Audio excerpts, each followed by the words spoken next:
let me hit record. At least my computer isn't screaming anymore. There's a period of about 3 days where every time I would wake my computer up, a fan would go. Mm-hmm. I was like, what in the hell are you doing? And then I was playing Hades 2, and every once in a while, my computer would just go, Like a and I dolphin? would go, Jesus, and look down at it, and then it would just, what? I don't know if it was a fan, like a, I don't think it was a bearing in one of the fans because it stopped. Mm-hmm. Like it did it for like half an hour at the end of that stream until I was finally like, all right, I'm going to kill the stream now. I don't understand what's going on. And then the next day when I was doing a daytime Baldur's Gate 3 stream, when I opened the game in the streaming software, it started doing it again. And I'm like, if it's going to keep doing that, I'm not going to be able to stream. And I think it heard me. Because as soon as I like actually unmuted my microphone, it never made another sound. And it hasn't done the weird computer's going to take off thing since. So I don't know. Yeah, maybe it vibrated itself back into balance. It's very weird. I don't know if dust on a fan or a blade or something. I don't know. But like I said, it fixed itself, so that's nice. Mm-hmm. Oh, my laptop reached a new level of busted. Okay. So at some point yesterday, someone, well, I guess Ashley, because it wasn't me, unplugged it and like moved the cord out of the way. And the thing is, the battery's been dead for a long time. So, the laptop was off, the screen was shut, but I always keep it plugged in all the time because the battery's just no good. Well, when I plugged it in and opened it up to get ready for this, the first thing that came up was a little error message that said RTC battery low. Please set system date and time. I'm like, oh no. And it sent me to some BIOS menu where the time said it's like, 0 hours and 2 minutes and however many seconds on January 1st, 2014. I'm like, oh my God. So like even the little backup battery that keeps track of the system date and time while it's off has run down and can't function without it being plugged in. Huh. But after I got it connected to the internet, it didn't take long for it to reset the date and time properly. All right, then. Well, that is our thing for the YouTube audience that's before the show. Yep. Mike's laptop reaching a new level of busted. And Chewie's PC magically fixing itself. Yes. Like Scott was in the stream when that was happening, and like he started looking at video cards for me. He's like, I've got fans if you need one. He's like, I don't have video card fans though. He's like, hey, the 5070s are out now. Here's how much they are. And they're like $300 cheaper than the 3080s. I'm like, what? But all because my computer was going. It's like, did the microphone pick that up? Scott was like, oh yeah. I'm like, good God. Anyway, right, let's do the thing. Here we go.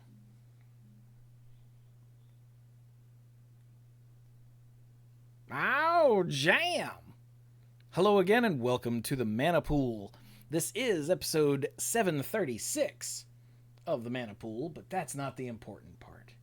The important part is that this is part 2, or episode 2, of Supply Lines, where we are taking a look at resource management in games, because I have at this point it's like a 3/4 baked theory that all games of all sorts are just different styles of resource management dressed up in fancy genre pants. Mm-hmm. Our first episode, which was the Mana Pool number 723, was on Magic the Gathering because, that's what we're known for. Mm-hmm. So we started there. And now we're doing Dungeons and Dragons because Dungeons and Dragons is just resource management : the game. At least He's that's not my wrong. theory. Yeah. As the person who doesn't play it. I'm pretty sure it is, though. So, Yeah, with some improv thrown in. With improv thrown in, correct. So I'm Chewie, and I have been playing D&D never, but I have been fascinated with the way D&D works since I started playing Baldur's Gate 3 back in like May? June? Whenever it was. Good God, I'm not done with my first playthrough Yeah. And I'm joined, as always, by these other dorks. So let's see here. Brian, Mm-hmm. how long have you been fooling with D&D? I played my first game of D&D in 2019 when my brother introduced me to it at a family reunion. So 6 years? Huh. Although it was just that one game in 2019, and then like a random game here or there for a while, and then it was in 2022 that I started playing regularly with these other fools. So do the math if you want, but first game 2019. That is impressively recent. Yeah. Mm-hmm. So, Mike, you have a beard Yes. and a glorious mane. What is your deal with D&D? All right. So I've been playing consistently for the past 3 years with Brian, and inconsistently for somewhere between 25 and 30 years. I can't remember if I first learned of it and how to play it like at the end of elementary school or sometime in middle school. I just don't recall right now. Might have been sometime in middle school. So yeah, in that range, somewhere between 25 and 30. Man, right smack. Not quite smack in the center, but towards the tail end of the Satanic Panic. Oh, yeah, I guess so. Hey, we did an You know episode what this about means? that, too. It means that Mike is, in fact, the Satanic Panic. Yeah. And then Dirk is also here. Yep. How long have you been ing?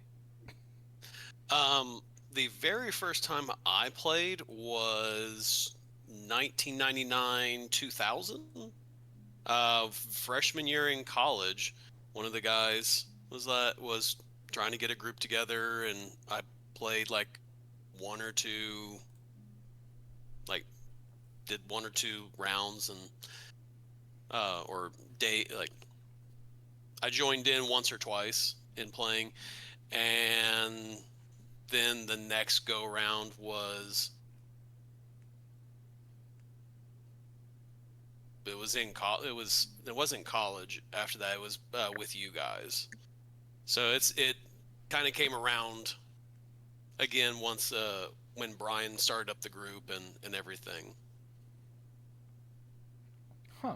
Interesting. So, Dungeons and Dragons it's the granddaddy of tabletop role-playing games. Not the granddaddy of tabletop strategy games, because they were war games and whatnot for a very long time before that. Yeah. And there In was fact, some of the early mechanics of D&D. Several of them were based on or inspired by existing tabletop war games. which was exactly what I was going to say. So, Oh. no, but he's right. So, It almost came from two different sources there, so it's true. But yeah, it's now owned by Wizards of the Coast, who does Magic the Gathering, which is owned by Hasbro, which means it's actually evil, and we really shouldn't be talking about it. But I don't know if Here's enough the of us know anything about Pathfinder. So Here's the secret. You can play Dungeons and Dragons right now for free without paying them anything. Yep. The fact that you quote unquote need to buy the books and supplemental materials is the lie that they taught you so they would make money. and those books are expensive, dude. They are not cheap. I was at McKay's not long ago looking at the comics, and I found not the current thing, but the just before that. So was that fifth edition? I don't Fifth remember. edition 2014, yeah. Yeah, Hmm. I found like all of the books. The Dungeon Master's thing in the Monster Manual and the Player's Handbook, and I was like, I wonder how much these are. They were like $40 each used. I was like, bruh. Yeah, I believe it. This is why you see, people that have the dog-eared copy that has been handed down for ever because who can afford it? Yeah. Though there are, if you're gonna play and if you want to adhere it to the rules, if you want to use the rules as a structure, those are the three books that are most heavily recommended. Probably in order of importance would absolutely first be the player's handbook, Mm-hmm. and then the DM guide, and then the monster manual, because you can find monsters anywhere, In and my it Yeah. closet. is, yeah, or under your bed. But What? that that's the order that I would put those in. So everything else they have put out is supplements, and some of them are adventures, like one-shot things, or campaign guides, or more monster manuals, or settings, and those are all great. And I've got many of them, not nearly all of them, but also none of them are cheap. So Yeah. So, it's a tabletop role-playing game where one person is leading the thing. They've got a story to tell or an experience to share or however you want to put it. They're more or less in charge of what's going on, the dungeon master. And then you've got players who are there to screw up the dungeon master's plans. Hmm. That is 100% true. And it can be played with miniatures and like maps of everything from stuff scribbled on a piece of paper to big huge setups with terrain and whatnot, but none of that is necessary. In fact, you can do it all with just some dice. yeah, Hmm. what's called theater of the mind, where the DM explains the situation, and as long as you have some idea as far as distances, that's really all you need to know. Yeah. Am I gonna blow up just this bad guy with my fireball, or am I taking all my friends down with me? Or Burning like down the Dirk's, town. or like Dirk's character burning down the town. Yes, first time he ever cast fireball. Knew I So should have taken the evocation subclass. yeah. I will also say, as Chewie, and I'm not going to interrupt Chewie every sentence, I promise, but as Chewie said, the DM is a storyteller.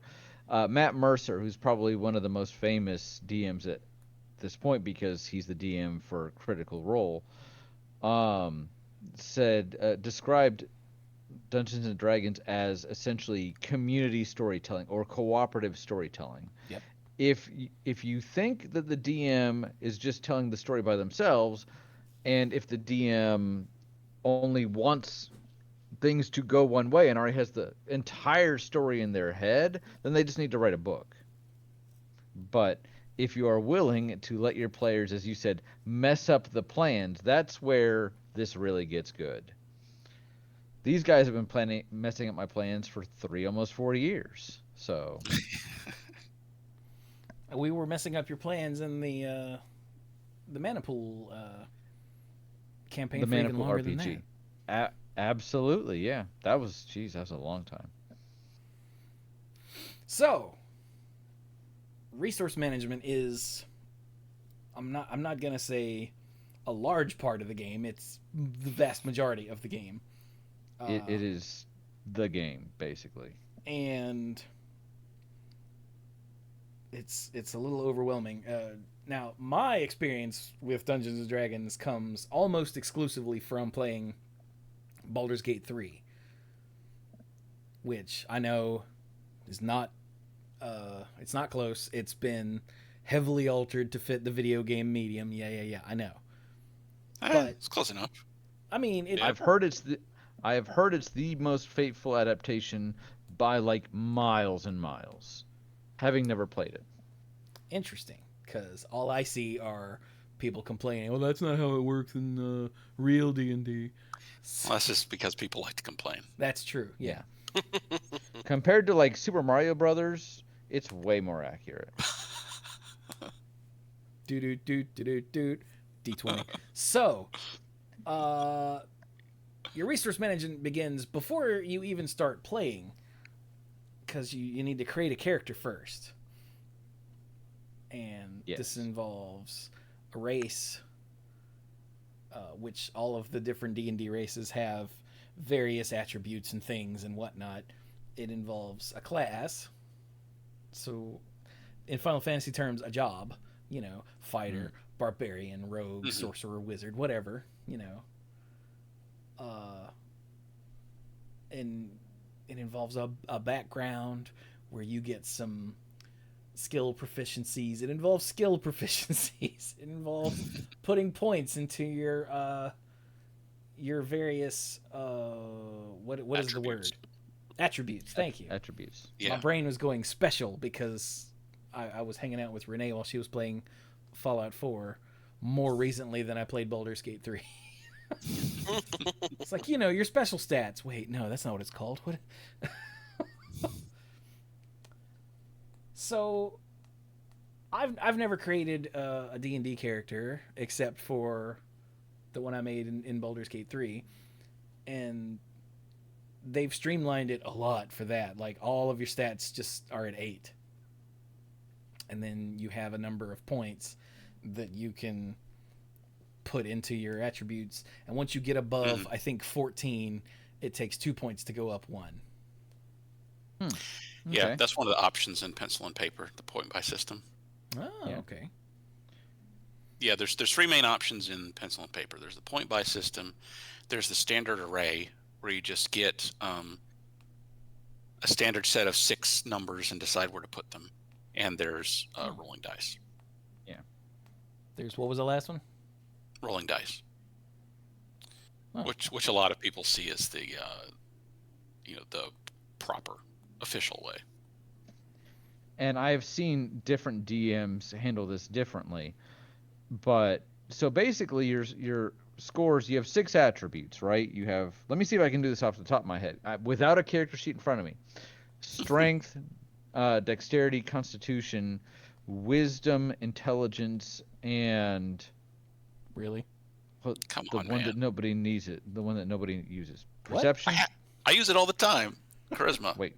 Charisma. Oh, that's right. The one It's what thing I the don't class have is based any of. on. Yeah. Yes, I know. Sorry. Hey, we haven't played in a couple weeks, and I haven't made a new character in a while. So, but like Mike said, there's the 3 options. There's point by, where you just start with the standards, and you can add some here, take some from there. There's the standard array, which has those 6 point values. I think one is 16, one is 14. And you just pick the attribute for each one of those. And the last one is rolling dice. And again, I've seen different DMs do this differently. What you really, if you want to be pure about it, you roll 3d6, record that result, do that 5 more times, and then pick the attribute for each one of those results. There are variations on this. The way my brother did it, and I've heard other people do it, is you roll 4d6 for each one of those and eliminate the lowest number, so you're going to have a higher average. And I've also heard people who want to be stricter about it say the first number you roll is for strength. The second number you roll is for dexterity. Phew, that's Which- hard mode. That's an extremely old school method. Right, and that sounds punishing. Yeah. And I think the question would be, do you do this before or after you choose your class? Because if you do it before, then maybe when you rolled like a 3 for strength, you're not going to pick barbarian. Probably. I don't know. In That could fact, lead to some killer role play, though. it could. It could. Although the rules do say that to play certain classes, you are required to have a value of at least X in this attribute. If you are going by the rules, everything we say in this entire episode is going to have an asterisk next to it that says, but you and your DM can do whatever you agree on. Yeah. Literally. So, but if you, rules as written, which is WAR, war. Oh, it's war.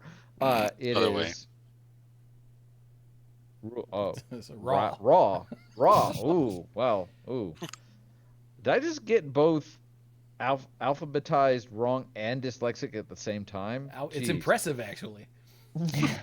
So I don't really want to go into what you're doing raw or not. That's between you and your partner or you and your DM. Look, but in the late 90s and early 2000s, I learned that raw is war. That's right. That's absolutely right. Yeah, and then WCW Nitro or something. I don't know. I was gonna say, is that a wrestling thing? Yeah, So, that was but the Monday night show for the WWF. Tell So you what, to what is- streamline. What is the purpose of the? Why can't you just?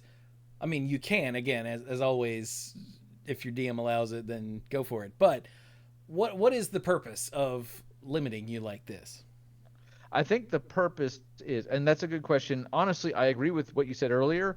There's always the opportunity to come up with creative reasons for anything, like a barbarian with no strength, a wizard who's not intelligent. The reason for that from a gameplay perspective is there's generally one, maybe two, but one attribute that each class is going to rely on more than the others. Mike plays a warlock, and their spellcasting value is set by their charisma. And so you can have a warlock that doesn't have high charisma, sure, but it means you're going to be struggling Yeah, a it means your lot spells more. don't work. Yeah. Yeah, which So, is not good gameplay. right. So I think from a creative standpoint, you can do whatever. From a gameplay standpoint, it's to make sure that you during works. gameplay, especially during combat, but in other scenarios as well, you have a higher likelihood of success of the things you're trying to do. It doesn't guarantee success, but it eliminates the feels bad. Think about in Magic, since I know that's where we got started. You can run a uh, two color deck that only has 2 islands and has like 23 planes. But if half your deck is blue, that's you're going to be mulliganing really, really hard. So it's a gameplay thing. What, like Brennan Lee? Brandley Mulligan, yes. There we go. Who is The other famous DM. who is actually the DM for Critical Role Campaign 4, which just started last week. Oh. Because I think Matt Mercer wants to play this time, and the poor man has been doing it for 10 years. So Right.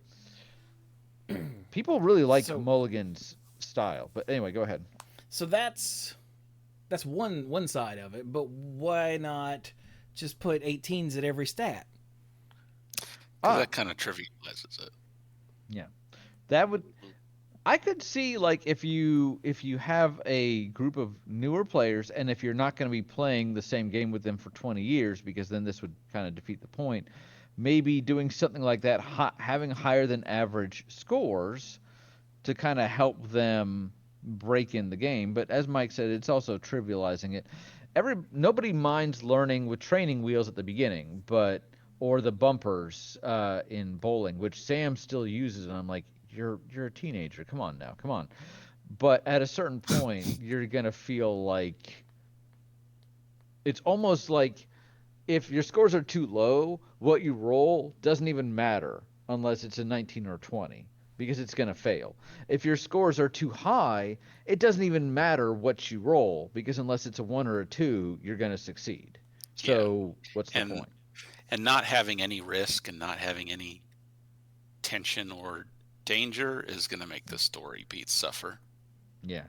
Yep. Which different players like different difficulty levels. Some players really feel like if my character doesn't almost die once a session, then this is on easy mode. But other players will say, look, I'm building a narrative with this character. I'm going to be playing them for actually hundreds of hours if this campaign lasts for over a year. Uh, I become attached to them. And then, so it's that gray area of how do you feel like there's actual stakes in the conflict without feeling like, I've gone through 20 characters and it's, the third session, so that, once again, that's a good conversation to have with your DM.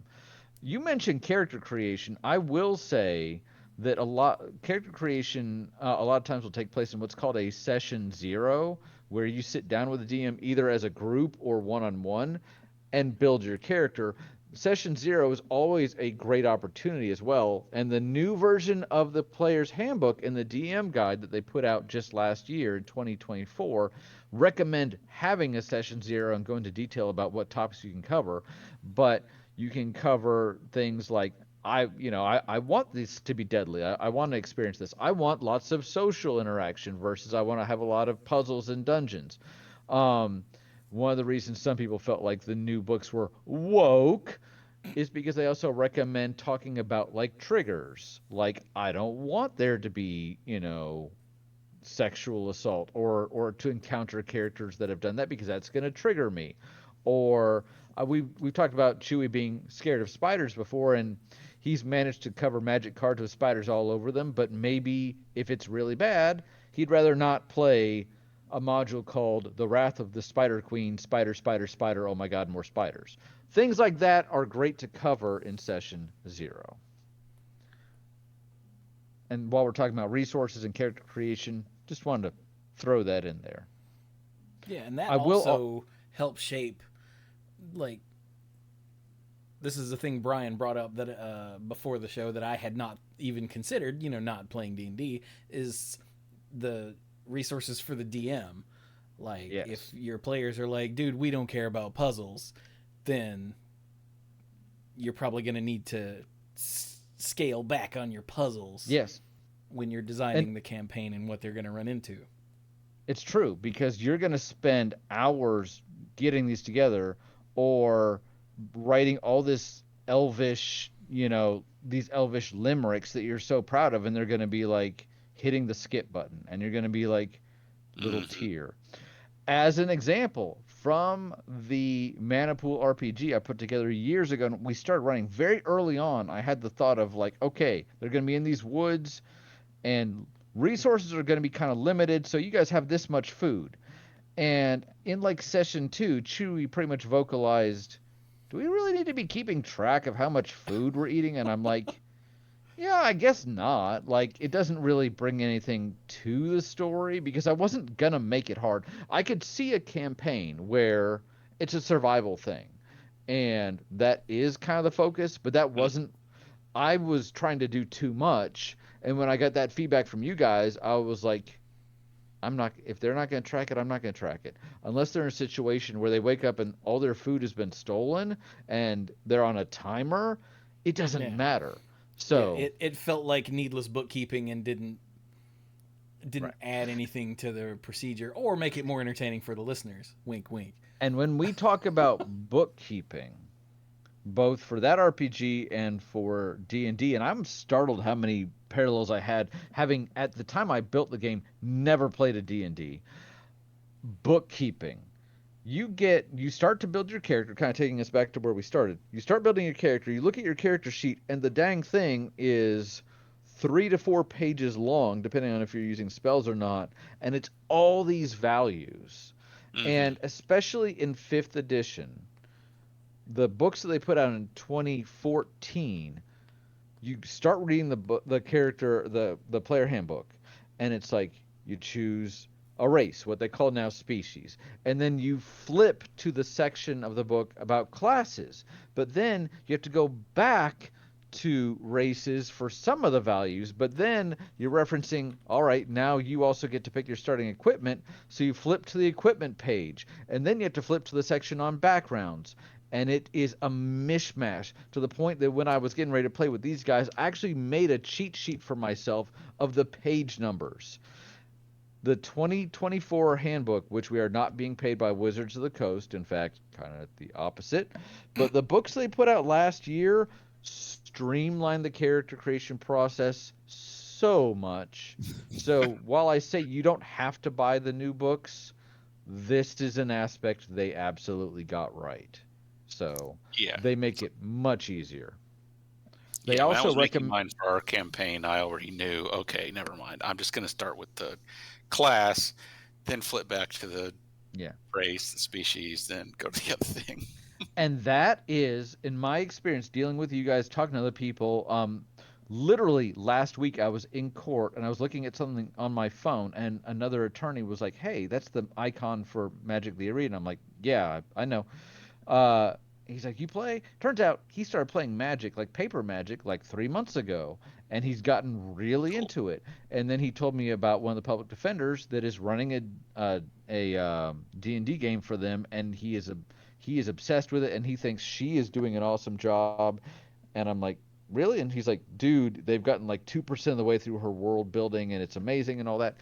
Point is, talking to people about this, I do think most people, unless you're really like, I know I want to play a Dragonborn, I don't know what I want them to do. Most people think of class first. Most people. I want to play a wizard. I want to play a Yeah. sorcerer. I want to play a knight, whatever. They start with that, and then they go to species or race. And that's how the new book lays it out, and that is helpful. Chewie, I've never played Baldur's Gate 3. Why don't you walk us through the character creation on Baldur's Gate 3 so we can compare it? Okay, so on the side of the screen, so on the left side of the screen, you've got your dealies, your categories going down, and the first one in, because this is before they renamed it to species. I've completely forgot they did that because they're woke or something. I don't know. They are different species though, like Dragonborns and Drow. They're not races within a species. That's what the different flavors of Dragonborn are. Those are races within the species. Anyway, yeah, you've got race first, then class, which I remember when I was first looking into character creation in that, I complained about it, and Mike was like, "Yeah, that's backwards, and they've redone it lately." And I was like, "Oh, good," because you do think of class first, but you've got species and then class, and then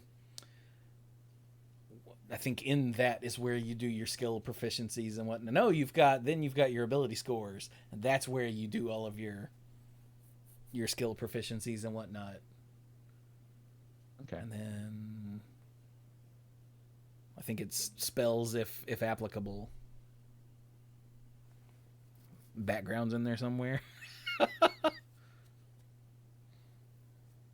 So I will say, returning to D&D then, you mentioned skill proficiencies.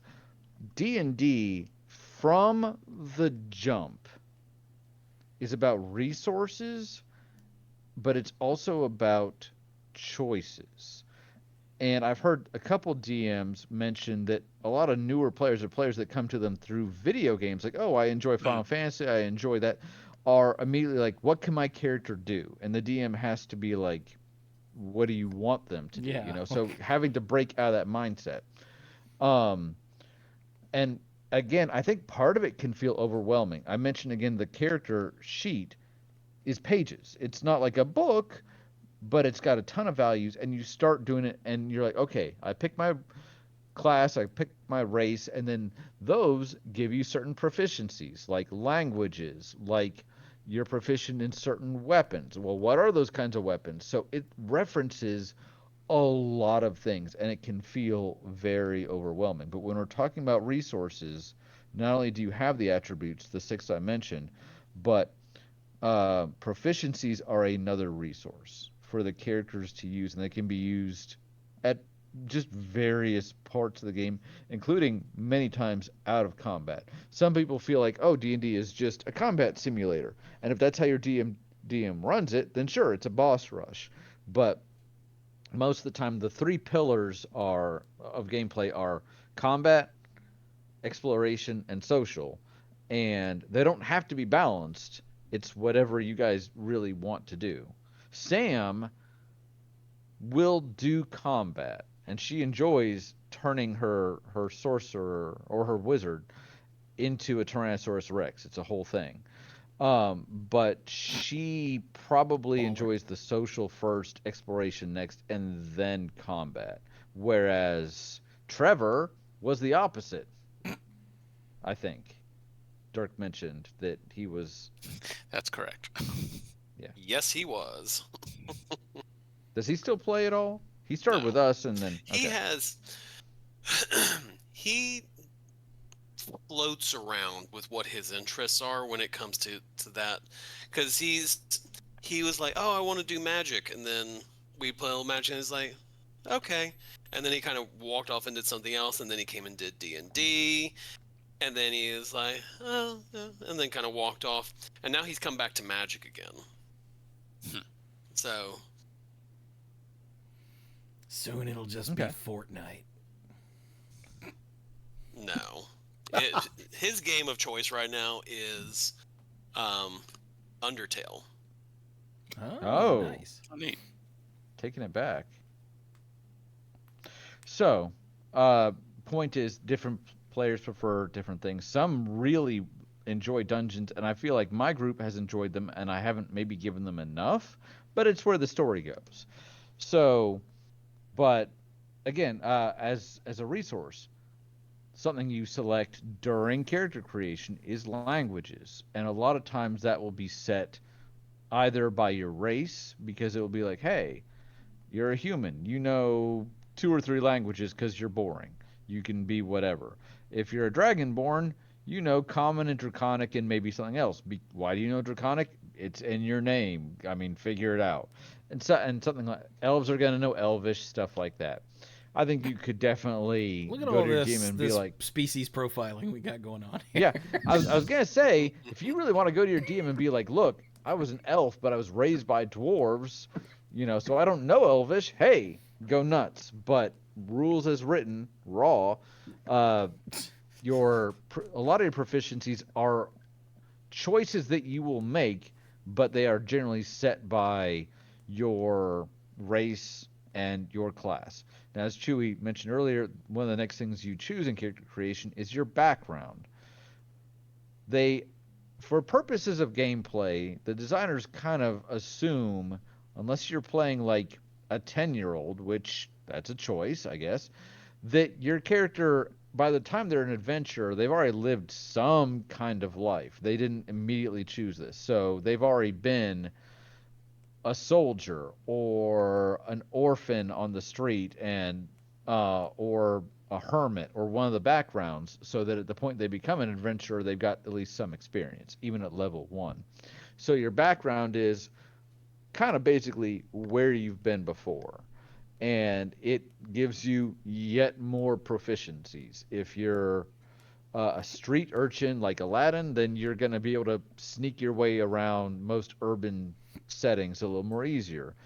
If you're a former criminal, then you might have ties to local gangs or criminal affiliations, and you actually can learn a secret language that's not even really a spoken language. It's called Thieves' Cant, and it's more like code, like, the fish flies at midnight, to get into the club or something.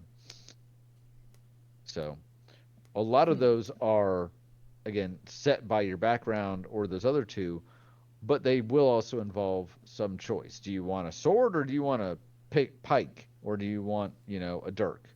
No relation in your Oh, starting. we already kit. have a dirk, thanks. Yes. Mhm. Wouldn't it be weird if we were dual wielding dirks? Ugh.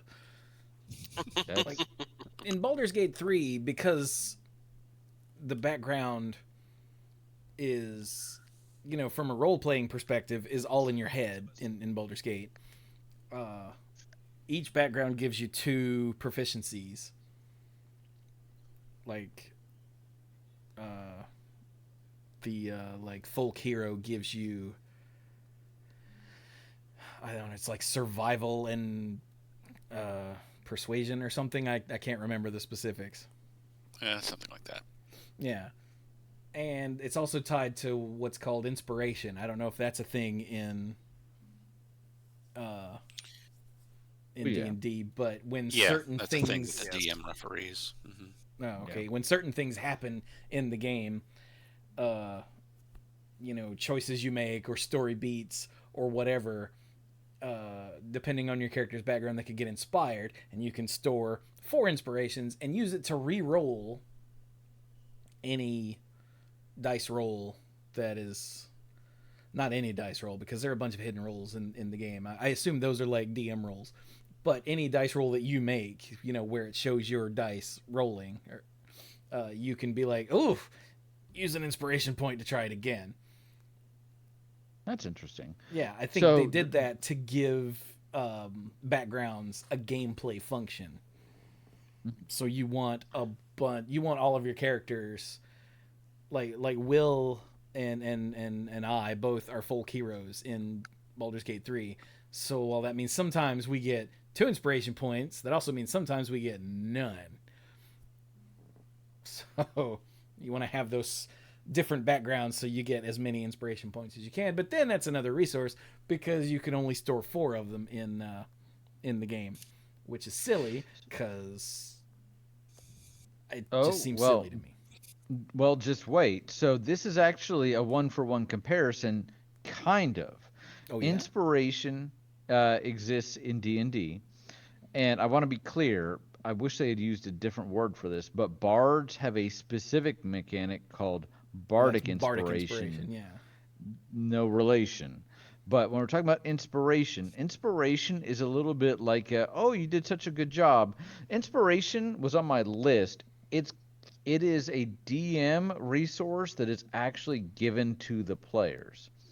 When the DM feels that a character has done a very good job with something, if they have role-played something extremely well, and to the point that I'm like, that's amazing. And it's not a matter of, oh, you rolled really well, but the player themselves acting something out or coming up with a great idea, then the DM can award them inspiration, and they can use it later for a reroll. If you think holding on to 4 is rough, though, you only get 1. Well, it's indeed. 4 because your party is 4 members. I think is the way is the reason it's 4 in Baldur's Gate. That makes some sense. I know with my players, part of me feels like I should be handing it out more, because you guys do such a good job. It's very subject to the DM and the DM's lack of attention and remembering that it's even an option, because sometimes I've given it to you guys and then we've totally all forgotten about it. Jimmy, who's been playing as long as Mike probably, has kept better track of it. He got inspiration early on, and then when Sam's character was about to die, he gave it to her. He transferred it over, which I'm not sure if that's allowed by the rules or not, but we allowed it, and then she managed to roll a natural 1 anyway. So her first character died fairly early in the campaign, and I got some looks because they were the other players were like, "Hey, you told us you built this campaign for Sam," and I'm like, "Yeah," and they're like, "And you killed off her character." I'm like, "No, the bad guy killed off her character," and sucks to be her. And Sam was okay with it and had a backup character ready to go. So that point being, that's Jimmy kept track of it. Dirk may have had one. I'm not sure. Dirk, I love you, Dirk. I love you. But sometimes I give my players resources and they just sit on them forever. You still have an extra casting of wish, right? You can just use whenever. So there are quite a few things that I have. Yeah. I actually have thoughts about that, given our current predicament in game. We'll talk. I'm about not it later. here. Yeah. So, and that I'm I don't want to get way into the weeds here, but one of the resources a DM has is, well, aside from creating the entire world, especially if you're home brewing, is I think, especially when I was newer at this, and I can say that now that I've been doing this for multiple years, plural, there's a temptation very early in the game to be like, have this amazing stuff. You know, why should you have to put up with mundane, like, oh, here's a dagger and that's your only weapon for like 30 sessions, when I can give you this enchanted thing that when you throw it, it comes back to you and it deals triple damage and da da da da. Giving your players too many magic items is an issue first and foremost for bookkeeping, which we'll keep coming back to. And then second, it can start to make everything feel more commonplace instead of, wow, it's this wondrous thing. And then third, if they have to attune, then there's only so many of those they can really use anyway. So maybe it's tempting to be like, okay, you killed the first boss. Here's, the best treasure in the kingdom, and you're never going to need another weapon ever again. But while that may sound exciting, you're not allowing them to grow. So that's kind of a DM resource, is what items, especially magic items, do you, I say allow, but I mean, again, you're putting them out there for the characters. Do you put out there for them to have? And it can kind of like giving your players all 18s at the beginning. It sounds great until you realize everything becomes trivial. So. Yeah, I was. The reason I asked about the ability scores was not because I didn't know. It's because I wanted to get it out there for the listeners. But just recently, I could totally tell. Yeah, there's a channel named Tulok the Barbarian who did a "Here's how to make Spider-Man in D&D" video, and he's like, "All right, so Spider-Man, he's very strong. Like he can lift up a building. So strength is going to be your main stat. And then, so that means for Dex, he's very nimble. Okay, so strength then Dex. Actually, Dex then strength. Okay. Right. All right, so Constitution, you don't... Oh, no, he can really take a beating, can't he? All right, so Dex, then Constitution, then strength. Got it. Okay. So then all of it, these mental stats you don't need, like intelligent... Oh no, he's actually a genius, isn't he? Huh. Yeah. Well, he doesn't really. I can see where this is going. Yeah. He doesn't really need like wisdom. Oh, but no, insight is wisdom, isn't it? And he's got perception's intelligence, right? Or is that wisdom? Perception is wisdom. Okay, and that good. would totally tie into his spider sense. Yeah, he's like, so he doesn't need wisdom, except perception is wisdom, and that. Oh, he's got spider sense. He can literally see the future. Okay. Well, then obviously he doesn't need charisma because, oh no, everybody loves Spider-Man and nobody knows he's Spider-Man, which means he's really good at deception. Oh God. But then that whole video was actually just an excuse to try to explain to people not to be misogynists, which I know sounds like it comes out of nowhere, but it was a really good video. I highly recommend it. Should check it out. But yeah, there's again that temptation, like, oh, just make everything great. But if you really want to make things interesting, restrictions breed creativity. Weakness brings an opportunity to overcome weakness. Yeah.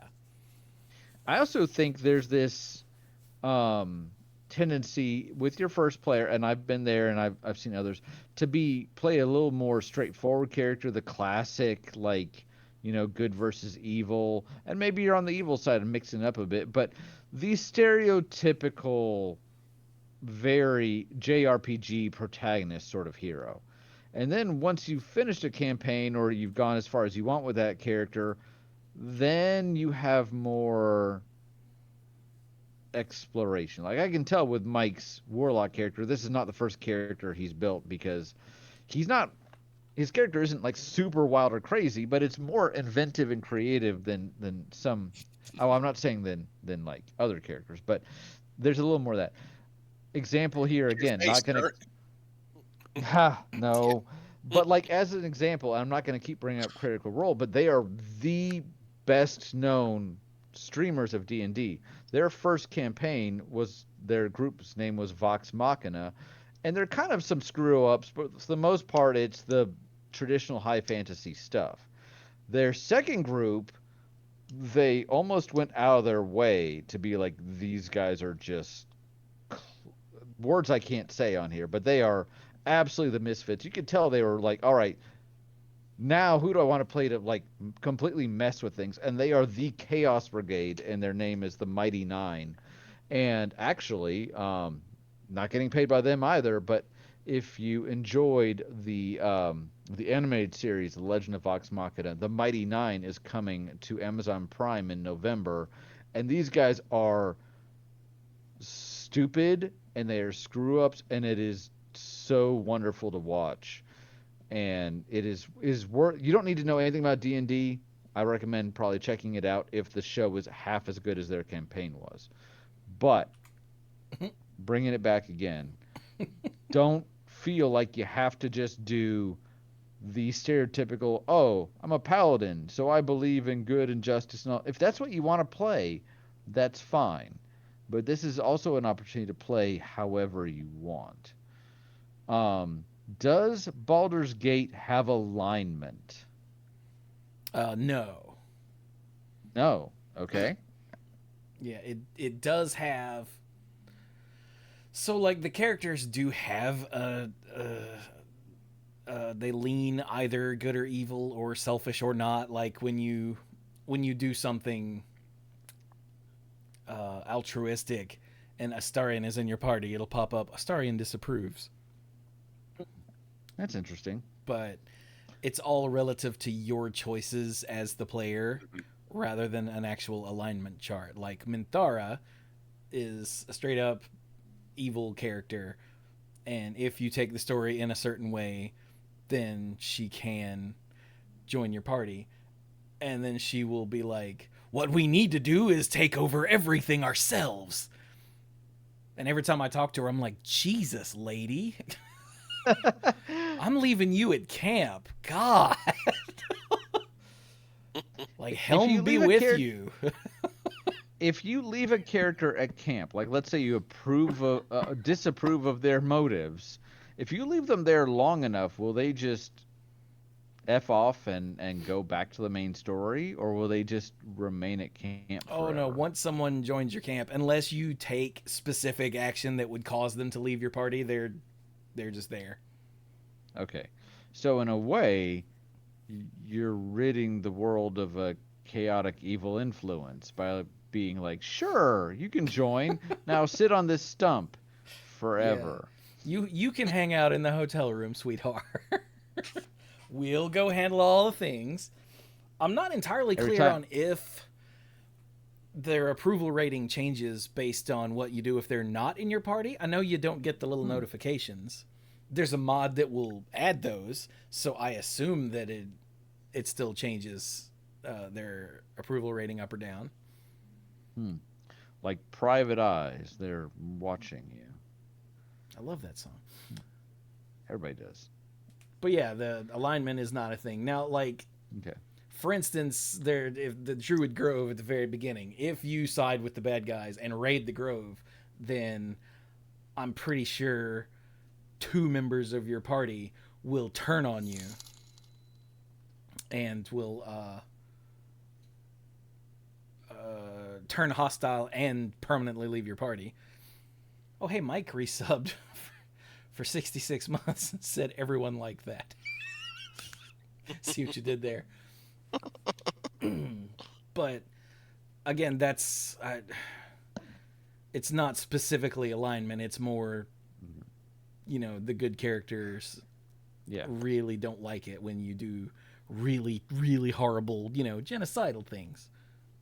So that's interesting, and I'm going to springboard off of that. I'm going to talk about alignment, and then I'm going to mention something that kind of more ties into that. So alignment, for those that don't know, in D&D is essentially, it's not if you're a good person or a bad person, but it's kind of like what motivates you. And there's a whole subsection on traits and, what matters to you. Did you like lose a brother in the war and you just want to like find the person that killed him, or do you just love coin? But generally, you select an alignment and you select good, neutral, or evil, and that's kind of just what motivates you. Basically, in magic terms, white mana like law and order and that sort of stuff.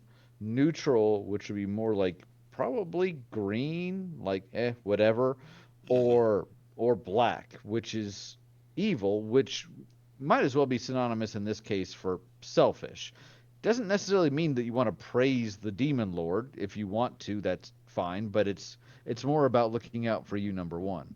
And then the other side to that is whether you are so that's good, neutral, or evil.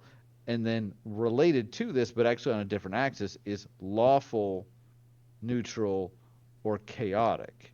And I know I just mentioned white mana for good, and you can be good and not be lawful, and you can be lawful and not good. But good would be more altruistic, like the people, the good of a nation or of a people in general, versus evil, the good of me.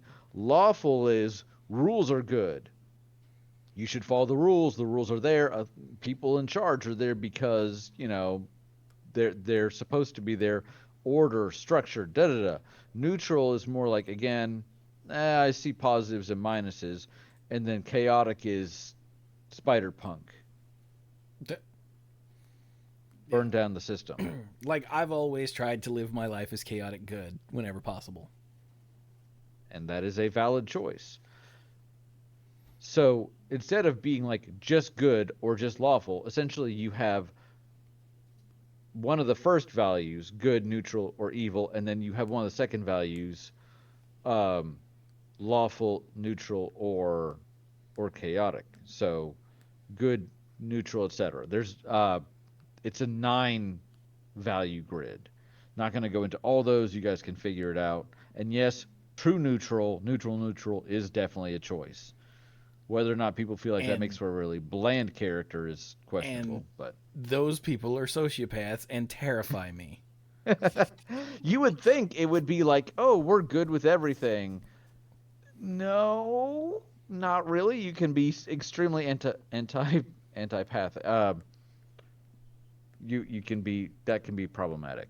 So, and yes, a character can be chaotic evil, but that is definitely a conversation to have with the DM during session 0 because there's like messing with the DM a little bit and ruining his plans, and then there's like messing up everybody's plans. So, which doesn't mean your character has to do that, but some people will take that as an excuse. Oh, yes, we won the battle, and when no one was looking, I killed the bard because it's what my character would do. Which, by the way, the phrase, it's what my character would do, is not a bad phrase in and of itself, but is bad if it is justifying bad behavior. Yeah, sort of like protecting the children in real life. Yeah. Yeah. Won't someone think of the children? Yeah. If you can only justify it by saying it's what my character would do, then maybe you and your character need to have a conversation. Yeah. Because evil alignments tend towards selfishness, it's really hard to make that work as a player character in a party unless you're doing something kind of specific. I was able to make Yeah. it work one time specifically because I decided that my character was into adventuring for fame and glory and kind of saw the rest of the members of the party as his posse versus his, peers. Yeah. That's a really good take on it. That is. If the evil character and the rest of the party are all working toward a mutual goal that the evil character will not be able to obtain by themselves, that can be interesting as well, and that can kind of create some tension of what's going to happen when all this is over. But if the players are constantly feeling every session like this person's going to betray us at any moment, that's going to be novel for like 2 or 3 sessions. And then it's just going to be old because it's going to be well, it's going to be tiring, and you're going to spend so much of your time focused on that versus just getting into the story. Different strokes for different folks, blah blah blah, all that good stuff. But that would definitely be, if you were going to do that, especially chaotic evil, Yeah. definitely Hard. It's really definitely hard. run that by the DM first. So the Reddit and YouTube are full of stories of either DMs that did things the characters were like, we didn't sign up for this, or the players, but also full of stories of players who were like, yeah, my character, would totally be down for sexual assault or something like that because that's what they would do, or burning down this orphanage, or it was fun to lead them on for 40 hours and then kill them. So many stories. You don't even have to look. They just come out of the ground. So, because there's a million and one different ways to play this game. So, now, so that's alignment. What Chewie talked about with, you do something good or bad and someone in the party approves or disapproves, there are rules in the Dungeon Master's Guide for organizations and affiliations. And when you take certain actions, think of it this way: you're playing a Capulet and you're in the same city as some Montagues and you run an errand for a Capulet, your reputation with the Capulets is going to go up, and your reputations with the Montagues is going to go down. And this Oh, can like be really Grand Theft Auto. Yep. Yes, I Yeah, haven't like played one Rockstar since games. 2. That's how they handle their faction Right. thing. Is when you do something for that group, then that group likes you more, and the groups that are opposed to them like you less, and the other groups don't care. Right. And I find this fascinating because you will come across players who really just want to be maxed out at everything. And they just want to be, I'm the good guy, everybody loves me. And again, I think that's a natural feeling for a lot of people. You want to feel like your character is respected and loved. And so them having to deal with the fact that they cannot be everybody's friend, that they are going to have to pick a side, can be really interesting to watch them go through that. It's like somebody playing through, well, I'm playing through Rebirth. I've beaten it and I'm now going through some hard mode stuff. You're never going in that game, you can max out everyone's affection for you. You can take them all on dates at the Gold Saucer. You can do every quest and all that sort of stuff.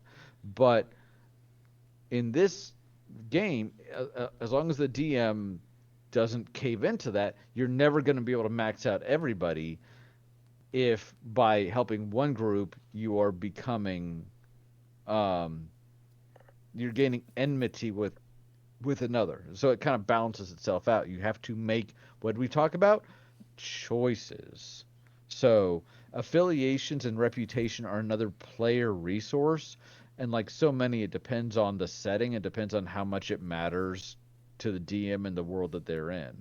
It may not matter in combat at all. It may determine like how many of this gang member do you fight versus another. But those are definitely resources, and those aren't necessarily chosen at character creation. That's something more to do with your actions while you're playing.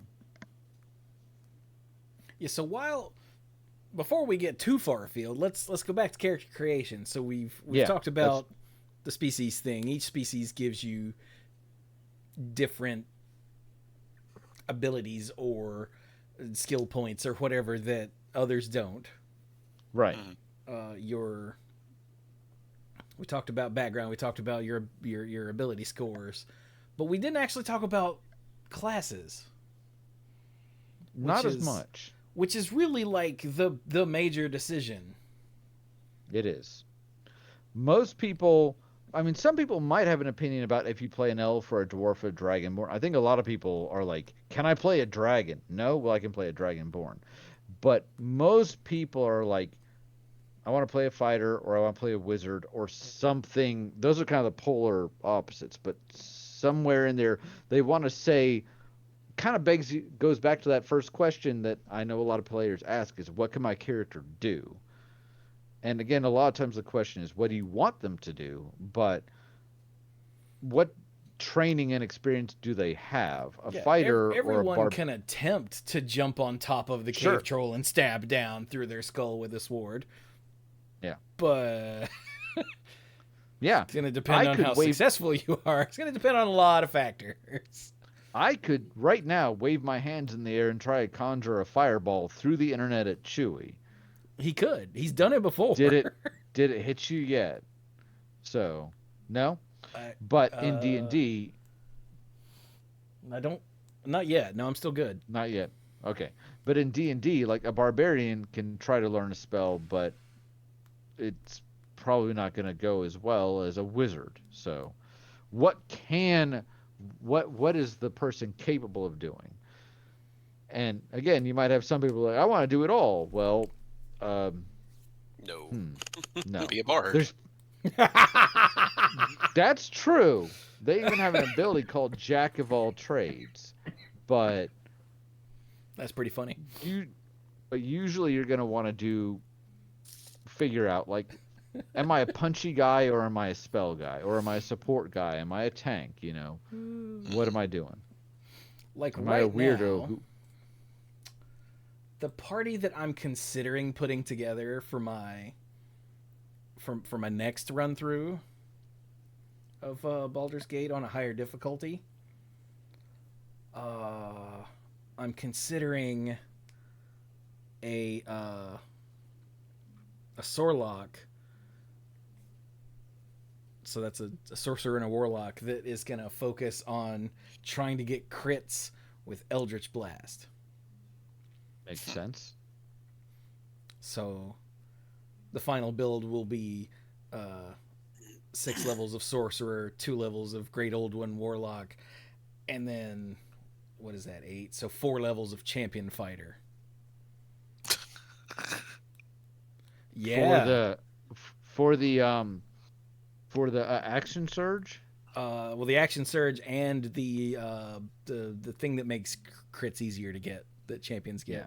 I don't know if that's a thing in level. D&D. It's a thing in You Baldur's get that Gate. at 4th level? Yeah, improved criticals are a thing. I didn't realize you could get them so early. I think it's 4, Jimmy once 6, told me that 7, he thought that the multi-class that had the highest damage output potential was a fighter wizard for action surge and other nifty things. He's like, you wouldn't think of it, but it was. And Jimmy's played a lot of D&D, so because action surge is kind of insane. But like, okay, so a sorcerer warlock. So a sorcerer warlock for my like big range damage. An even split 6 and 6 between giant barbarian and open hand monk for my single target damage. With tavern brawler, of course. I'm just picturing a giant monk, and I'm just loving every part of that. Yeah. And an abjuration wizard as my tank. Like, take 1 level of Hexblade Warlock so I get Armor of Agathis, go 11 levels of Abjuration Wizard, and then just cast a lot of counter spells and abjuration spells so that this poor thing will just never take damage. You know, at the end of the game. Uh-huh. And then like a lore bard is my face character, just because in my current playthrough I'm a druid and my charisma is not, I think it's either 10 or 12. And so getting some of the dialogue checks as my face character is a pain in the ass. So I want to go hard in the other direction and just go lore bard and something. Maybe not even something. I might just go straight lore bard and be a support character. Cool. And that'll be, at the moment, that's the 4 character build that I'm considering for my tactician mode playthrough. But I've put all that together, you know, watching videos and trying to figure out what would work well with other things. And I'm like, okay, I've got my tank, I've got my single target damage, I got my range damage, I got my support. Yep, that sounds good. I like it. Do it. And I think that's something kind of, while we're talking about classes, that is kind of a player resource is the fact that you are in a party. The DM, unless you are co-DMing, which is a choice, but it can be harder to pull off than it may sound. As long as you have at least two players, you have versatility. Or you can be a single player playing multiple characters. That's just going to be more for you to keep track of as a single person. Hey, that's what I'm Trust doing. me, as a DM who has to play in some combats like five different things or group of things, I get it. But I also don't play them for the entire campaign. Um, but assuming you're playing with at least a couple players, one of the resources that you have is versatility. Now, some groups will, during character creation, especially if they're doing it together, will be like, all right, who's going to be a tank? Who's going to be a damage dealer? Like Chewie just kind of broke things out. What I did for our campaign is I more just wanted to, like, everybody to kind of express themselves and play the character they wanted. I helped everybody with character creation one on one, and it turned out their first group was a monk, a ranger, a warlock, Mike, a bard, a wizard, and a sorcerer. There was no tank. The monk could maybe deal some decent damage, but no, there were no really strong physical players. Even the ranger is not built to like take a ton of damage. So it was interesting. And then as one character died, other characters, for story reasons, moved on, and secondary characters were brought in. They got another wizard, a paladin joined, a cleric joined, and things are a little more balanced. And then, sometimes people drop out or whatever. But I think, and I leave it up to them to decide, they're a little more varied now. They're still very much on the spellcasting side, but versatility. Well, the paladin left and the wizard came back. Yeah. Yes. So we're But still on the.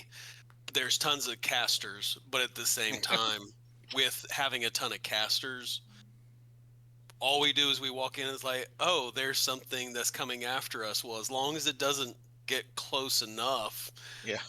we essentially just flatten it. And we have enough AoE kind of damage that we could even knock out hordes.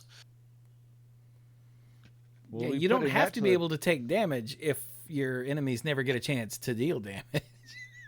Exactly. That is true. We'll see how well that holds up in their next encounter when they fight a literal horde. So we'll see. I'm getting ideas as we sit here. Maybe a horde of beholders with anti-magic cones. Yeah. I mean, that would do it.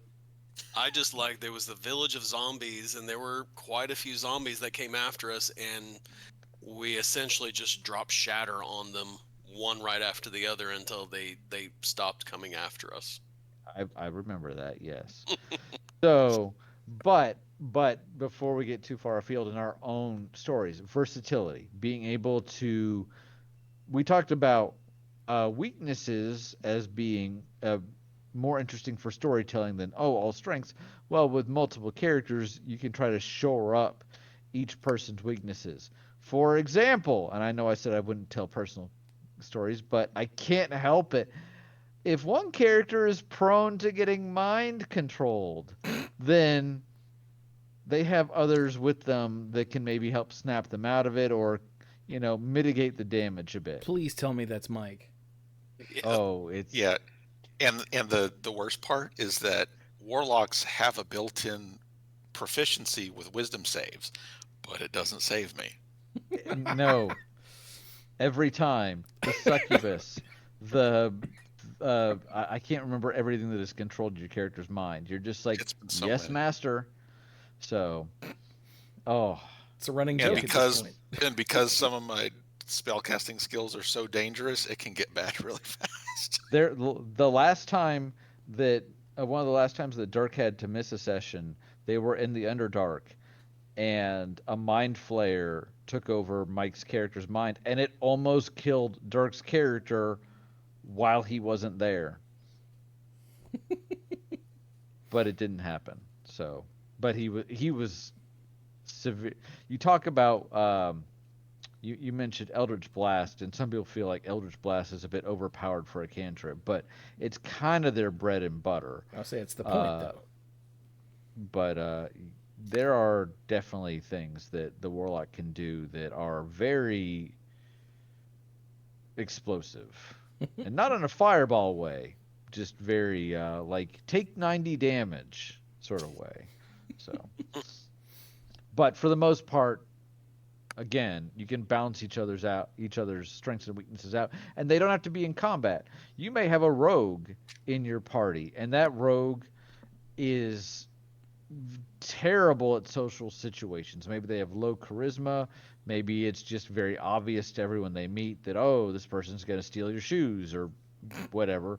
So they may not be able to have the same impact on a social experience as everybody else. So they're not going to be the one trying to like go to the king and queen and get money for an expedition, Christopher Columbus style. But when you step foot into a dungeon, you absolutely want them there. Absolutely. And on the dungeon side, you may have a dungeon where every third wall is covered with runes that need to be deciphered, and your barbarian is like, look at the pretty pictures. I don't know what these mean. But your rogue, or maybe a wizard with high intelligence, is like, yeah, cool. I studied this in school. It was my minor. I wrote a dissertation on Elvish runes with a minor in Gnomish runes, because that's a thing. So they can cover each other's strengths and weaknesses in various situations. It's just, I keep coming back to this, but it is not just about combat. It's about so much more than that. Yeah, like the rogue in my Baldur's Gate party is Astarion. I very rarely have him in my party, but when I do, I'm amazed at how easy sleight of hand, like lockpicking and trap disarming and stealth are. Like, he can just evaporate in midair without casting an invisibility spell. And I'm like, how do they not see him? Like, he's standing in front of a white wall. He's wearing all black, and he's passing every stealth check. What? Yeah. They're also really good at backstabbing people. And I don't mean characters in your party, although that's a choice, chaotic evil. But when they land an attack against an opponent that doesn't see them, then they get to deal extra damage. And that damage, as you go up levels, can get really, really nasty. So yeah, they in Baldur's Gate they can 3, be glass it cannons. caps out at 6d6 for a sneak attack. Sounds about right. I don't have rogues memorized because there are none in our party, and that's what this campaign that I've been running for these guys is the most D&D I've ever done ever. So that's kind of the lens. There was one time where these guys were not able to play except for Jimmy and Sam. So I set up a one-shot that was a haunted house sort of thing. It was around Halloween, maybe 2 years ago. And the situation was a ticking clock sort of thing where they had 13 hours to get out of this house before bad things happened. And when I told both of them the concept, they both independently built rogues because they're like, all right, we need to be sneaky, and they knew they were going in there with other untrustworthy people. So they both built very similar rogue things, and neither one told each other about their character. So the first time somebody got sneak attacked, the other one was like, I knew it. So that was fun. You mentioned Sorcerer Warlock. I'm curious. One of the things about classes in D&D, and you mentioned this a bit with races, is, okay, you might have an elf, but maybe that elf is a drow, which is a dark elf. So it's a subspecies or whatever you want to call it. It's a race within the species. A race within, thank you. Classes will have some of this as well, where, again, you talked about the different schools of magic for wizards, like evocation wizard or conjuration wizard. Sorcerers in D&D have two kind of distinct, I want to say backgrounds, and that has a particular meaning, but they have two essentially sources of power. Because a wizard is somebody that hits the books and learns the magic. A sorcerer is somebody that has magic flowing through their veins because of their ancestry. That's the word I was looking for, ancestry. And there's two reasons for that. One is essentially a bloodline sort of thing, like maybe your great granddaddy was actually a dragon in disguise, or you're the product of a devil bargain or something like that. The other is called wild magic, which is truly awesome, and I love it because this is the same Brian that loves, shared fate in magic. Yeah. So chaos is awesome. So I have to ask, Baldur's Gate 3, is there these two choices for sorcerers, or are they just sorcerers? There are 4 subclasses of sorcerer. There's Draconic Bloodline, Shadow Magic Sorcerer, Storm Sorcery, or Wild Magic. Okay. The other two in the middle there, I'm not as familiar with. There's been so many supplemental materials, or these might be unique to Baldur's Gate. That's entirely a possibility. How does wild magic work in Baldur's Gate 3? I don't know the specifics, having not played a Wild Magic Sorcerer, but I think whenever you cast a spell, there's a chance that, and there's a table, probably Yes. the same as the DM would have for a Wild Magic Sorcerer. There's a table of possibilities, and there's a Yes. percentage chance that one of those will happen, or you can turn on some effect that will amplify your spell casting and guarantee that one of those things will happen. Was it Tides of Chaos, I think it's called? Again, I don't know the specifics, having not played one in the game, but I've seen people talk about it and like build guides and whatnot, and it sounds fascinating, but also a little too risky for my tastes. I'm looking at the player's handbook because I want to make sure I got this right. Sam's first character, the one that died, was a sorcerer, but she didn't make it past like second level. So I want to make sure I had this on hand. So when you're playing a sorcerer and they are a wild magic sorcerer, when you choose his origin at first level, your spellcasting can unleash surges of untamed magic. Once per turn, the DM can have you roll a d20 immediately after you cast a sorcerer spell of first level or higher. If you roll a 1, so it's a 1 in 20 chance, then you roll on the wild magic surge table to create a magical effect. If that effect is a spell, it is too wild to be affected by your meta magic, and if it normally requires concentration, it doesn't require concentration. So it's a low chance of happening, and a lot of the effects, it's a one.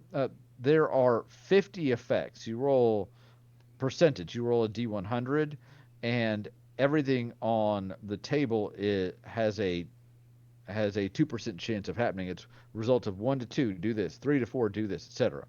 And for most of them, it's kind of mundane, and it may matter or it may not. It might be like your hair turns blue, or you cast grease on yourself, Johnny Travolta.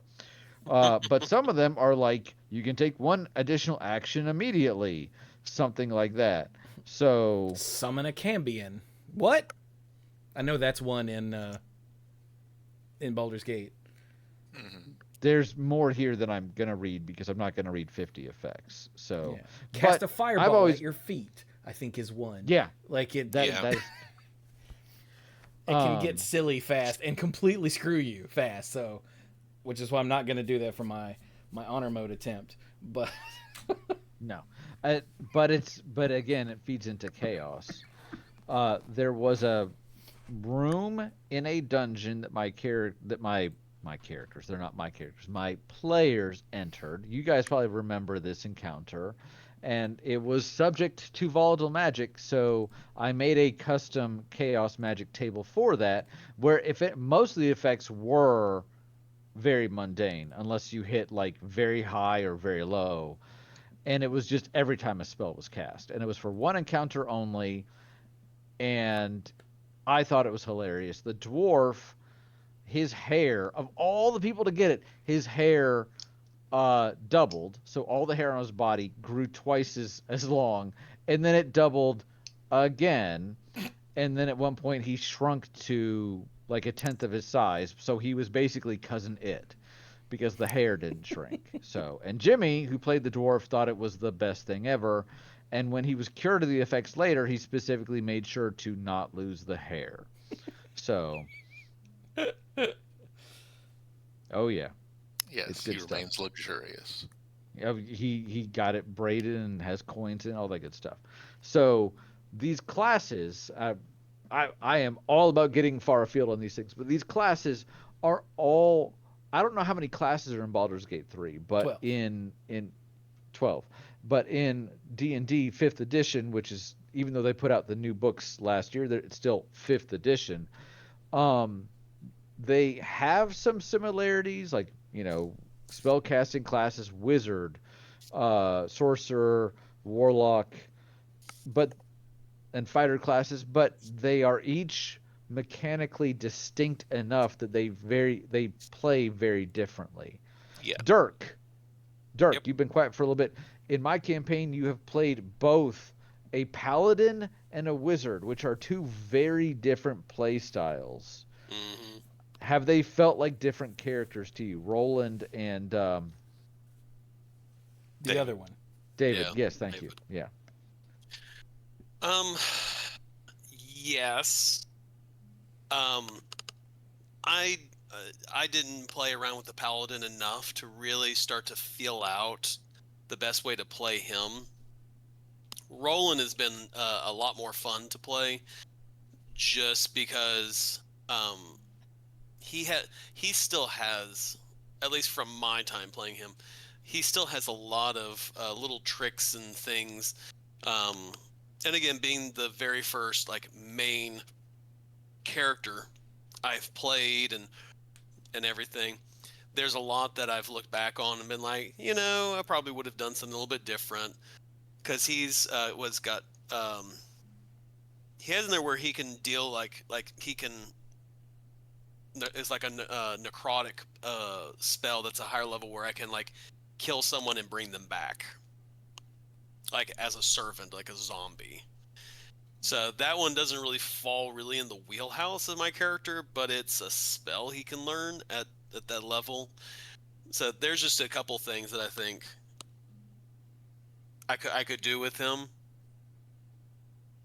But like you guys were saying, there's the first time you play a character, you're kind of like, here's what I would like it to be, and you kind of are following the vein of it, and then later on you go, okay, so I did that, and this was the stuff I really liked, and here's the stuff I didn't like. So I'm going to take the stuff I really liked, and I'm just going to run in a different direction with that.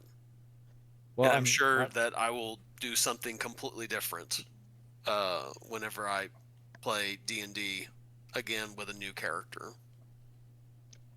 But for my part, I have to say I'm glad you're enjoying playing Roland, and I'm really glad that Mike managed not to kill him, despite his best attempt. So, Mike, you were... Oh, sorry, Yeah, go ahead, Dirk.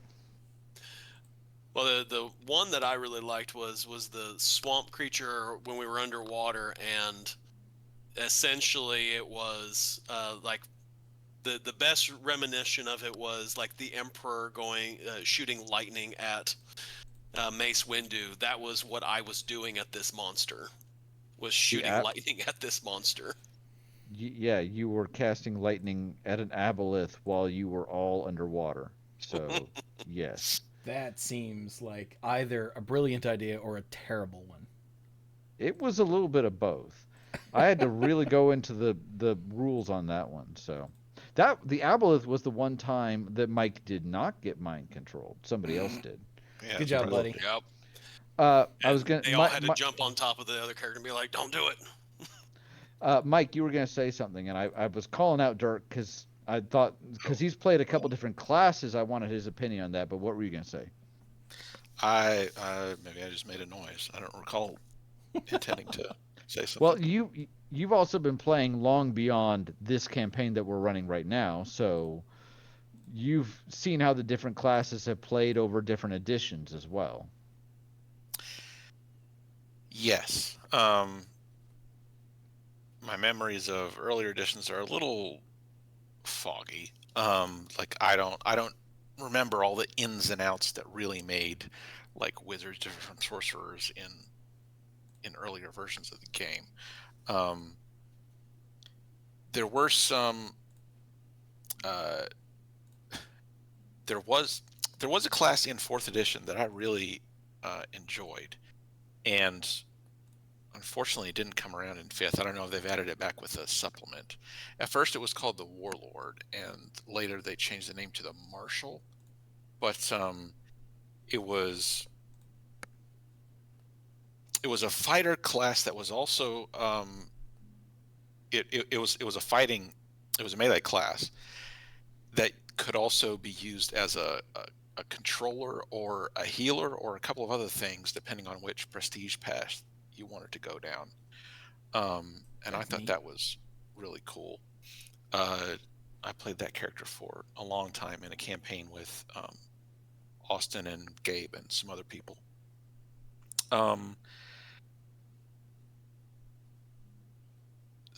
There were some psionic classes. There were more psionic options in some earlier versions of the game. I don't think fifth edition has very many of them, but that some of it feels different than spellcasting, and some of it like doesn't really when you really look at the fundamentals. Uh, Mm-hmm. but yeah, when I, like you said before, when I decide to make a character, I'd stop and think, okay, how do I want to play?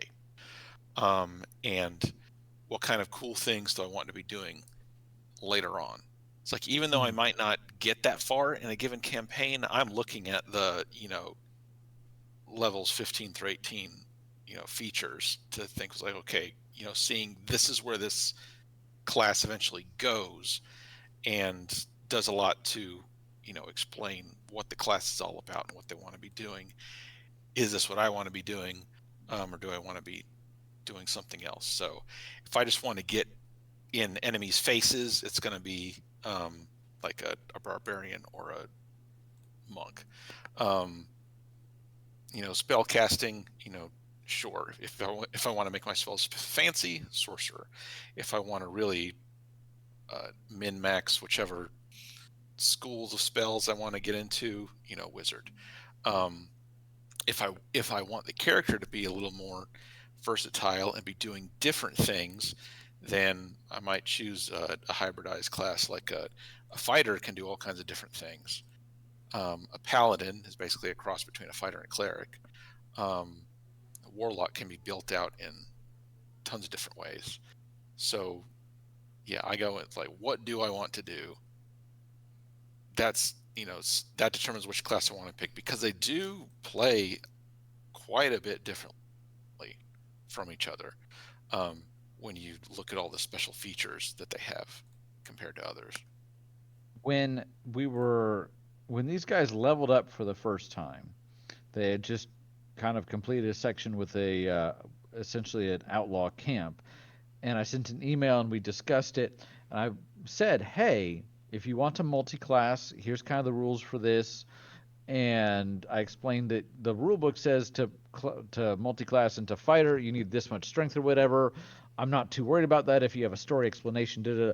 And Mike said, "Oh no, no, I've planned this character through level 20," and I'm like, "All right, good to know." So Mike, as he said, had a chart. He had a plan for his character, and I don't Some know of if those you've. some of those decisions have changed I was gonna ask because you because know. there are a few things at a certain point I was like, wow, this skill or this spell is not as useful as I thought it would be. Let me think about something else. Oh, just go to Withers and respec. Yeah, it's easy. Yeah. And also, I don't like bothering with multi-class. There's too many features to keep track of. It is a thing, and I realize for some people it's like, okay, how does this affect my proficiency bonus and da da da. So you're still, if you have 5 levels of wizard and 5 levels of fighter, you are still a level 10 character, but that may impact certain abilities and things you have if you're not at a certain level for either one. So Hmm. it does make things a bit weird, but I wanted to make sure my characters had as much customization as they wanted. So Yeah, and now that I'm, you know, deep in Baldur's Gate, like I said, I'm planning out not just my next character, but like my next party because like I've played with, the berserker barbarian that throws things and the wild shaped druid who eventually became a just a caster.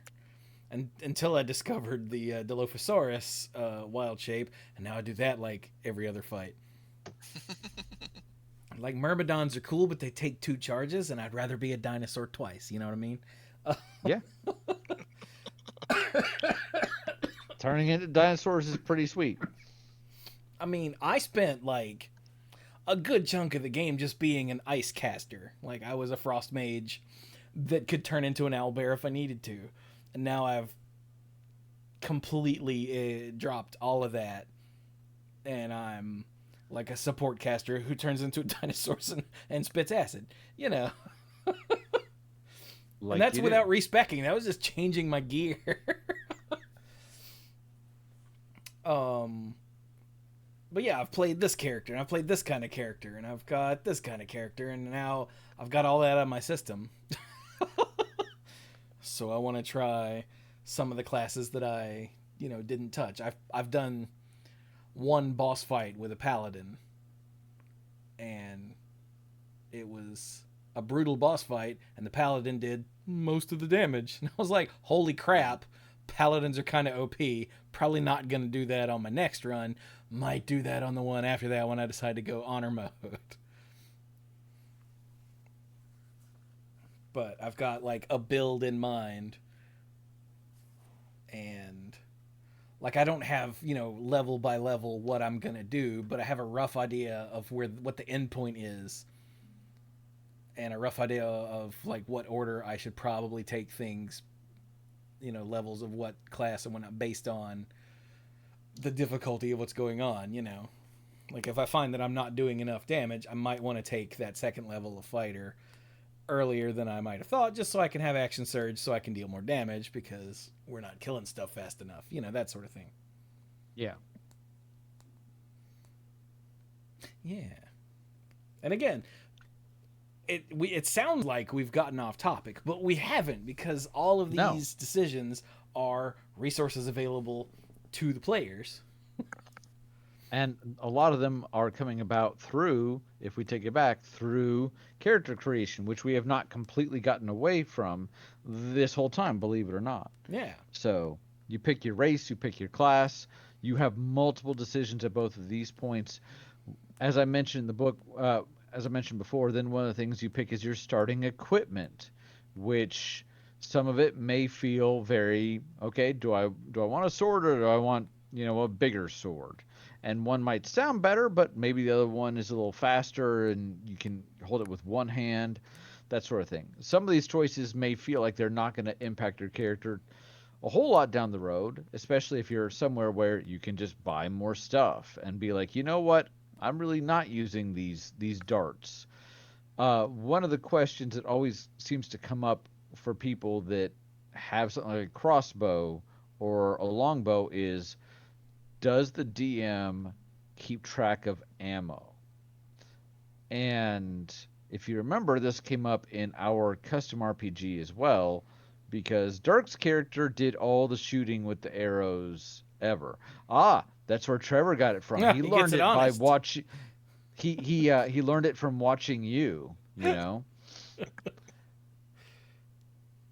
But we your character had so many iron arrows and special arrows and things like that. But uh, some DMs will be like, look, you probably have enough crossbow bolts. It's not a big deal. Others might be like, no, you had a quiver with 20. You've used 8. You never said you picked them up. Do you have missile weapons or consumable weapons like that in Baldur's Gate 3? In Baldur's Gate, Like, you can fire your ranged weapon an infinite number of times just with regular arrows. Like, it does not care about ammo for regular attacks.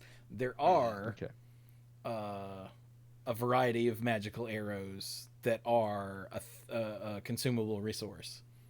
Okay. So like your arrows of many targets and your elemental arrows and your arrow of Ilmater and all of that.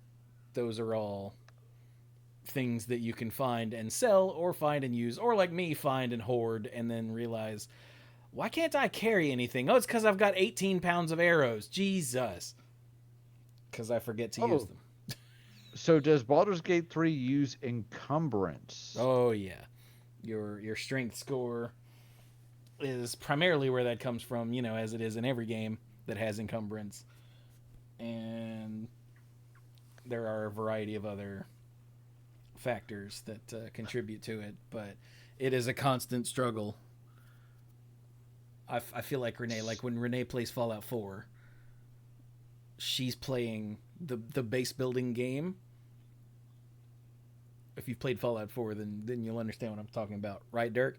Like, Renee's all about building settlements and whatnot, which means playing the rest of the game is sort of like going mining in Minecraft. Like, she kills raiders and whatnot so she can take their stuff, so she can break down their stuff for raw materials to build more stuff. And that's sort of how I was playing for a very long time, was I will loot everything except for, like, rotten food. I didn't pick any of that up. And then I will take it to a vendor and sell it all.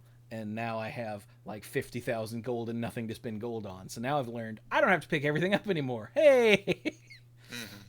But until I came to that realization, it was a constant struggle. So, and I would be like, if only I had a bag of holding. Karlak, you have like 26 strength. You're my bag of holding. So encumbrance is essentially like it's a limit on how much your character can carry. And a way to cheat that is with a bag of holding or other similar magical item where you drop your stuff into a negative space and can get it out later. This is another one of these rules where some people feel like, yeah, it's really important. It adds to the realism. Maybe your character shouldn't be able to like add a, I don't know, giant golden wheel from this ancient temple and just like carry it around and pretend like it doesn't exist until, oh, there it is, like magic. Other people feel like it's more, say it with me now, bookkeeping. Yep. You can also do something in the middle where I've tried to keep track of my characters. I used to have a character sheet for each of my players' characters, so I knew this is what they had available, and these are the items they had on hand, and this is what they can do. I don't want you guys to think I don't care anymore. I very much do care, but I'll give you a spoiler. I didn't keep updating those past like level 7 or so because you guys know your characters and I have enough crap to deal with. I know what items I've given you, and I have a whole thing on my OneNote on my computer about the homebrew stuff that I made because I need to know that. But I am kind of trusting you guys, and I don't think any of you have gotten to a point where I'm like, you know what, you can't carry that around. I heard a horror story on YouTube the other day from about a DM that not only went by encumbrance and not only was super strict about it, but was looking at the weight of how much coins they were carrying, like the weight of individual coins. Oh yeah, gold has weight in Baldur's Gate 3. And at least in Baldur's Gate, the computer is figuring that out for you. Yeah, thank goodness. But a human being having to do that sounds like a nightmare. Horrible. Yeah. All That that doesn't- extra fiddly stuff is great for digital games. Wonderful. The engine can take care of it. It is not so great for pencil and paper games. Unless everybody wants to do that for some reason. Now, I don't want to yuck anyone's yum. There are some people who enjoy having to manage all of that stuff. And if you do, and the whole party's down with it, go for it. That's awesome. Again, see the asterisk we said way earlier in this episode. If you guys want to do it, DM's okay with it. Go nuts. Yeah. But it feels like a whole lot, and if all it's gonna do is bring down the players for the sense of like, well, that's realistic. Is everybody gonna be okay with that? Yeah. And again, this is what session 0 is for. Yes. It's like, do you guys want to be playing on survival mode? Going back to Fallout 4 or Skyrim? Like, do you want to play on survival mode where if you get too cold, you start losing stat points. If you get too hungry, you start losing things. If you want to have encumbrance down to the penny, we can do all that if you want to. Yeah.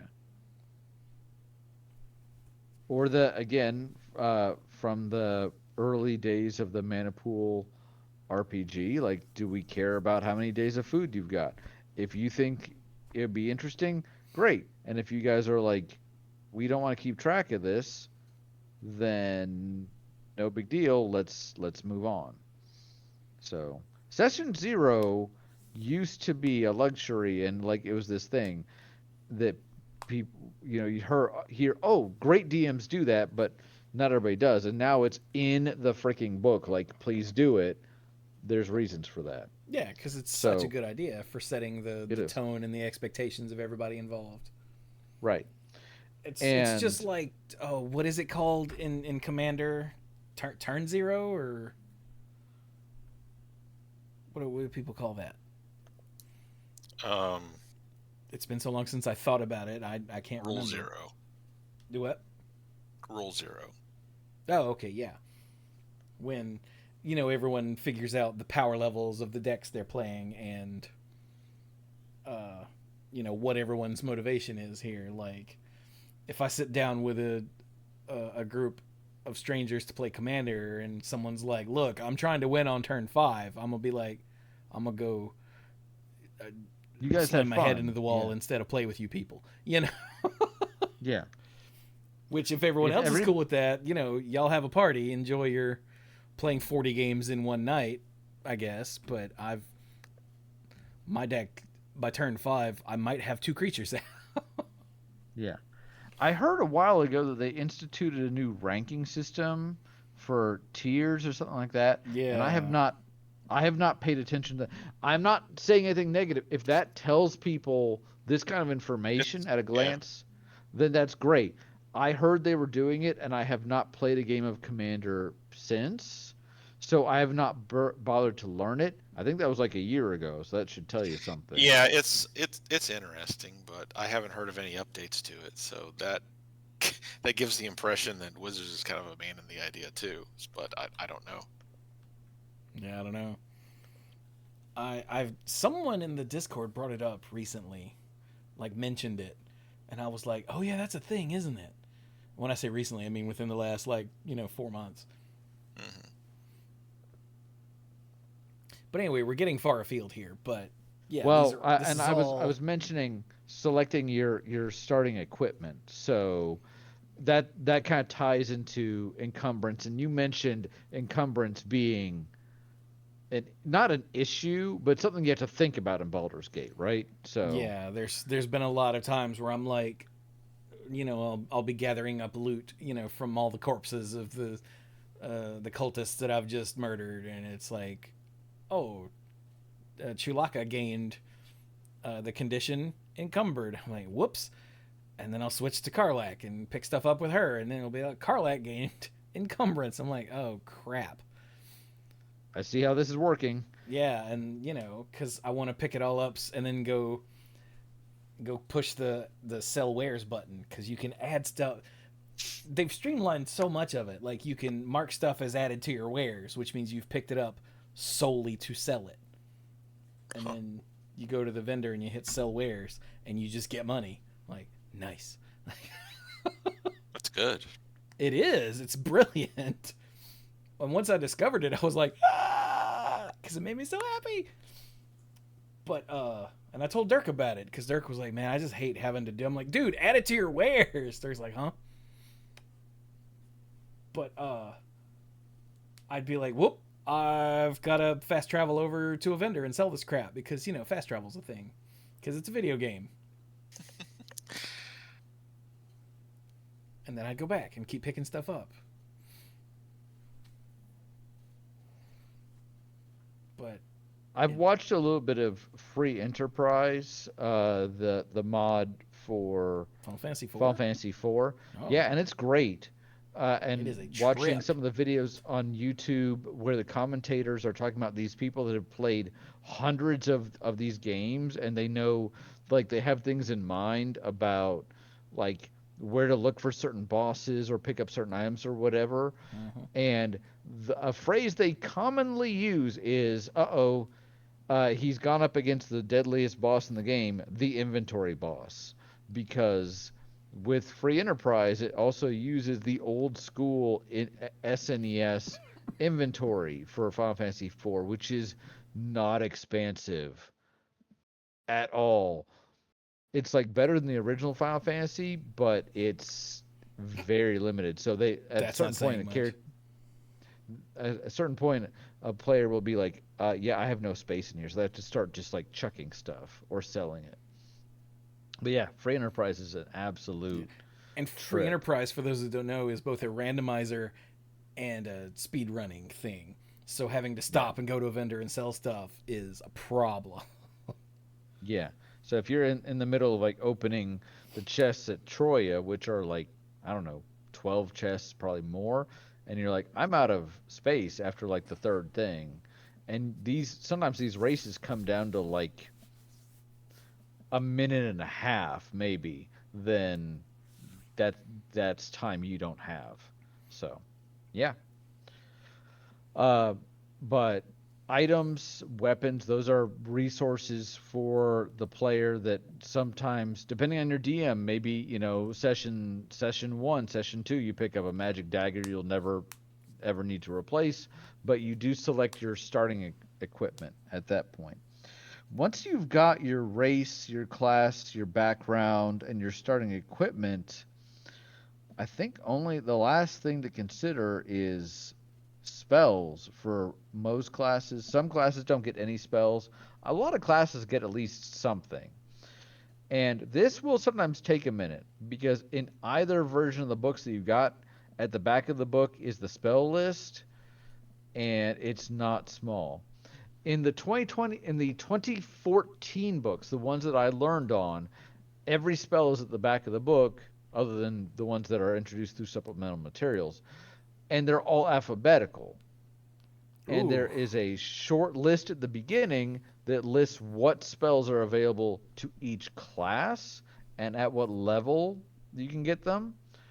The 2024 book, I believe, lists the spells by class. I haven't looked at it in a couple of weeks, so I'd have to look at it. But once again, way more streamlined because the amount of spells in the book is not small, and that's not a bad thing. Hey, more choices, more options, better, more better.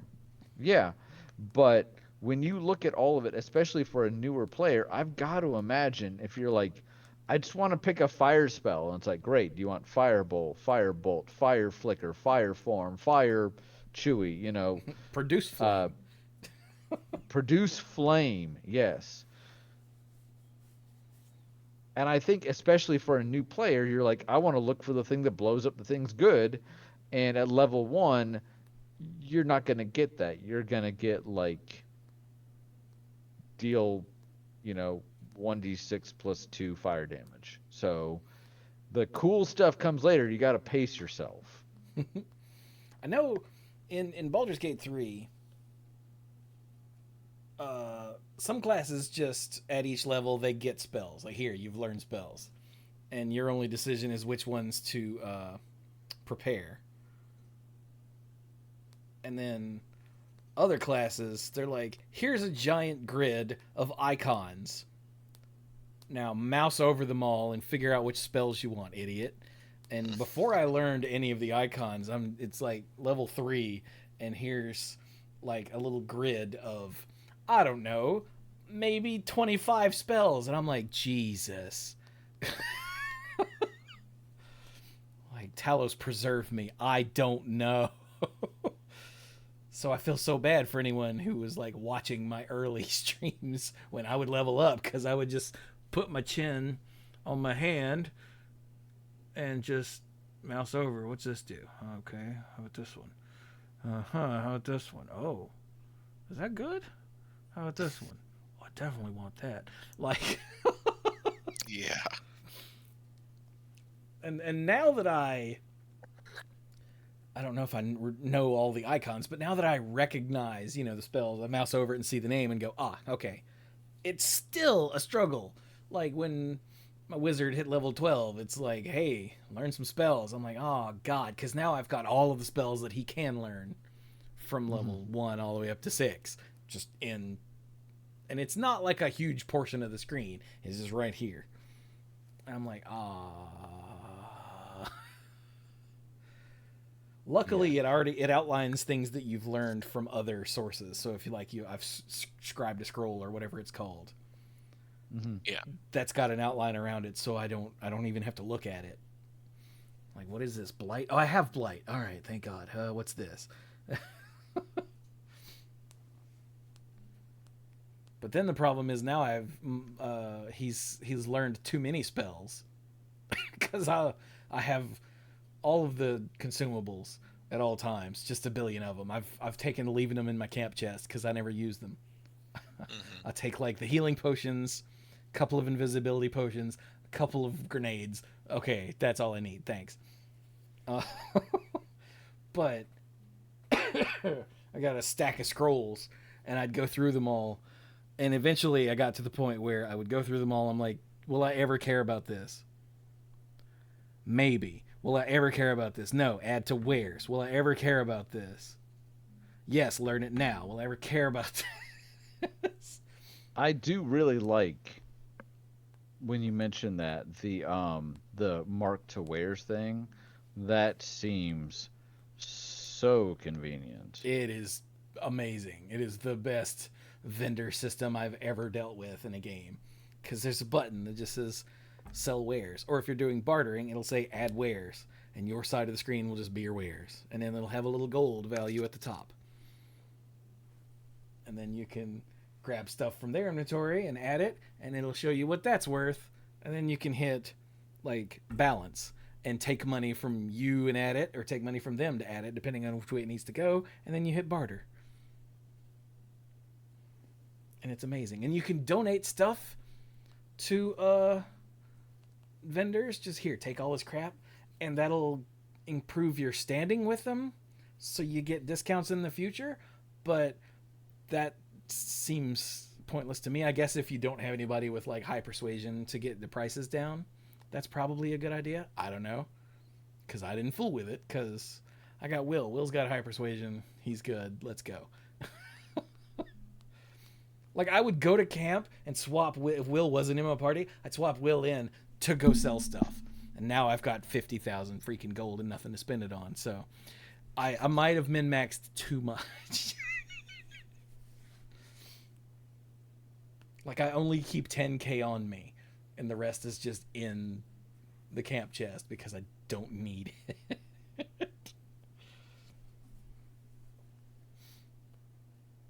But anyway. I forgot what we were talking about. Now it's my fault. I think we were talking about spells. And I will say, Oh, yeah.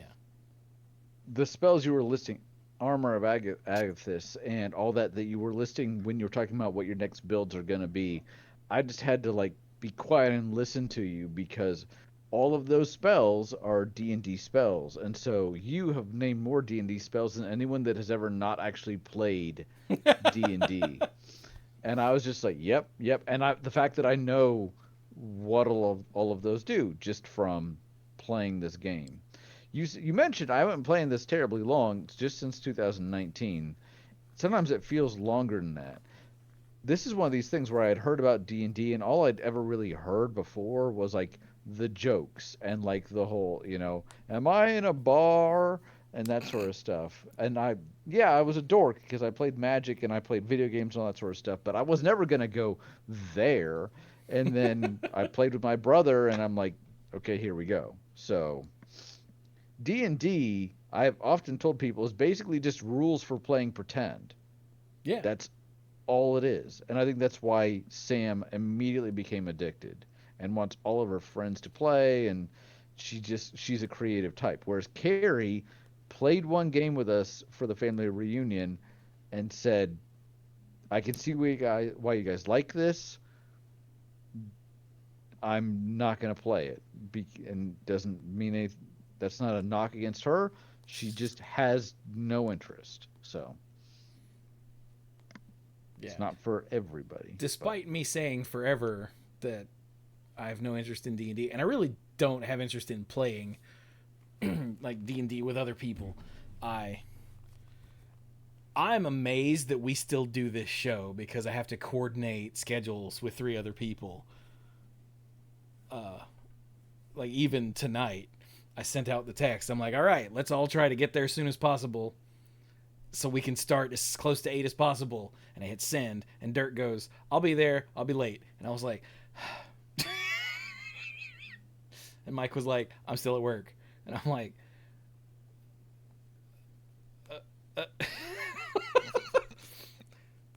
So trying to do something else with a group of people who have their own lives and schedules sounds miserable to me. That's why I've stopped. I don't do, like, there are several reasons why, but like with streaming, that's why I don't play like co-op games with anybody, because it's too much hassle unless I make some streamer friends who, get it, and I'm putting that in quotes. It's too much trouble to try to organize. It's part of, how many times have we all gotten together to play Magic in the last 5 years? I don't know. I could count it on one hand, I think.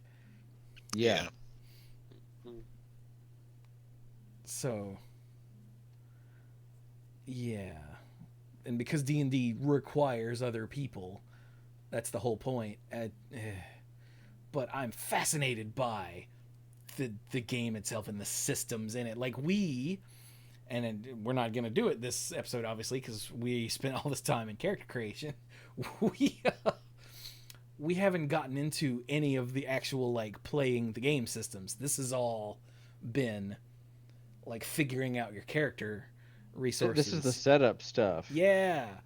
Which is fitting because anybody that's like, I want to sit down and play a game of D&D, I'm like, all right, if you don't have a character sheet, the first game, and I'm using air quotes, is going to be figuring out what you're playing, because that's its own thing. So it's appropriate, I think, that we spent an episode on this. Oh yeah. Like, I'm listening through the odds and ends from back when I had first started Baldur's Gate 3. Finally, I'm posting those, by the way, at patreon.com/themanapool. And also, if you're not at the lifeguard level that gets you the odds and ends, for each of the odds and ends now, I'm actually like focusing on the little free preview, because it gives you an option. Hey, you want to set a free preview for people to listen to that aren't at this tier. And I've actually started like jotting down times of like a 2 or 3 minute section that I thought was really good for everyone, that's just available for everyone. So if you're not a lifeguard at that level, go check those out, starting with whatever the one is just the most recent, 724. Because I'm actually focusing on that while I listen through them now. But anyway, I'm listening to those odds and ends now, and I was talking about I spent like 2 weeks trying to figure out what I wanted to do in this video game. Yeah. And like agonizing, and it was a conversation with Mike that actually, it was when I discovered that I had a wild-shaped Dilophosaurus at the upper end of the druid levels, that I was like, oh, well, I'm definitely going to make a wild-shaped druid for my character. Yeah, this is going to be amazing. And, yeah, but I spent a long time. Like, I've got a spreadsheet here, because it was, as Brian said, it was absolutely overwhelming. There was way too much information. I didn't know what, like, I had a vague idea of what saving throws meant, but what's saving throw proficiency? I don't know what that means. And Baldur's Gate 3 is streamlined. Like, there's no, like, race and class. There's no effect on any of your attribute points or anything. Like, it's all, you can pick whatever. You're completely free to pick whatever you want. So it was even, I don't want to say dumbed down, but it was even dumbed down.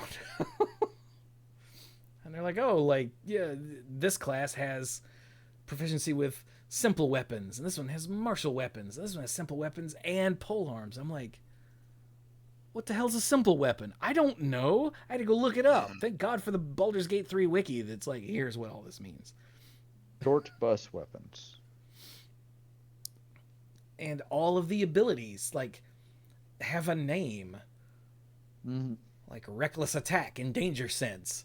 Just looking at level 2 barbarian, and I'm like, I don't know what that means.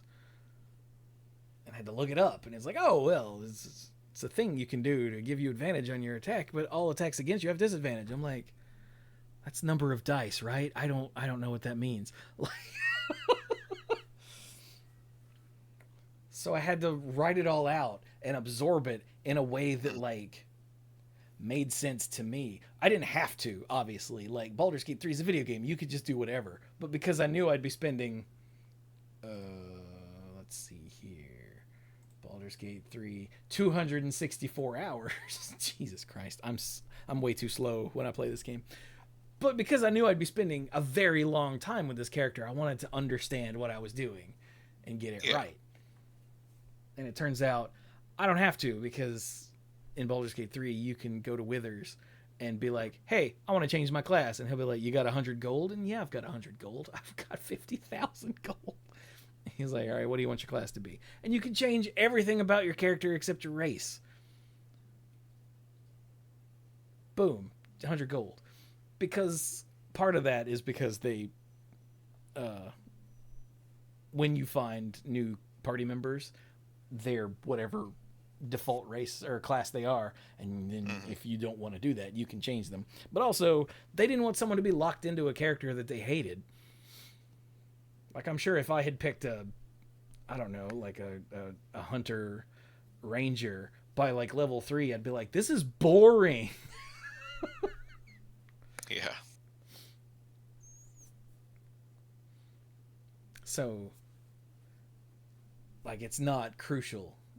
If you want to play Baldur's Gate 3, you could just go with it. And I have respect my character, I think, like 4 times, mostly just tweaks, because I didn't know what spells did. And then I'm like, I will never cast the spell again. It was miserable. That is one of the nice things about being, most classes will allow you to sub out spells if you're like, yeah, you know what? This was not helpful. Yeah, especially ones like Warlock that only get a very limited number of spells. The ability to replace one when you level up is just chef's kiss. Yeah. But agreed. But yeah, like I said, I spent 2 weeks studying like it was a freaking test before I actually made my character and played the game, and it still took me, I think, like an hour and or so to make my character, between physically shaping what my character looked like and then, double checking everything. Okay, I want to look like this. I want to have The druid, yeah. So, do I really want to do druid? Oh God. And then I made him an elf, and then I realized that elves can't have facial hair, so I had to back out and make him a half elf so I could have my trademark goatee. You know. But I got out of character creation at like the hour mark on that stream, and someone was like, "Hey, just over an hour. I'm proud of you." I'm like, "No, no. I've spent 2 weeks in character creation."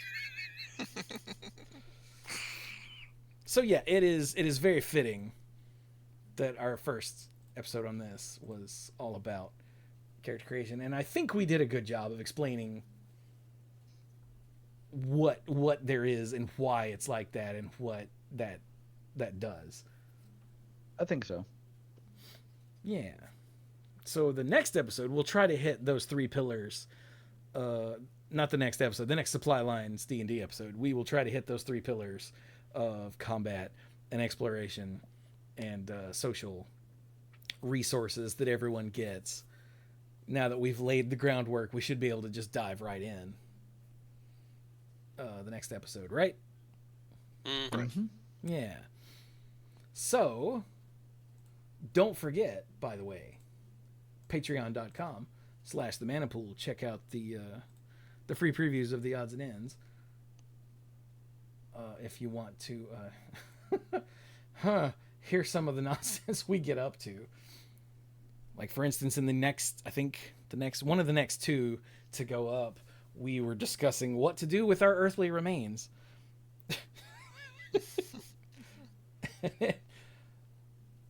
As I was listening to it, I'm like, this is gold. I think this has got to be what I put out there for free, because this is amazing. So yeah, go to patreon.com/themanapool and become a lifeguard if you listen to that sort of thing and you like it. And while I'm here, let me thank our lifeguards at the mythic level. Oh, let's do this order. This order, or not. We could just not, and now it's gone. Really, Patreon? Oh, you guys can't still hear me, right? Yep, I can. Okay, good. I think the internet just went.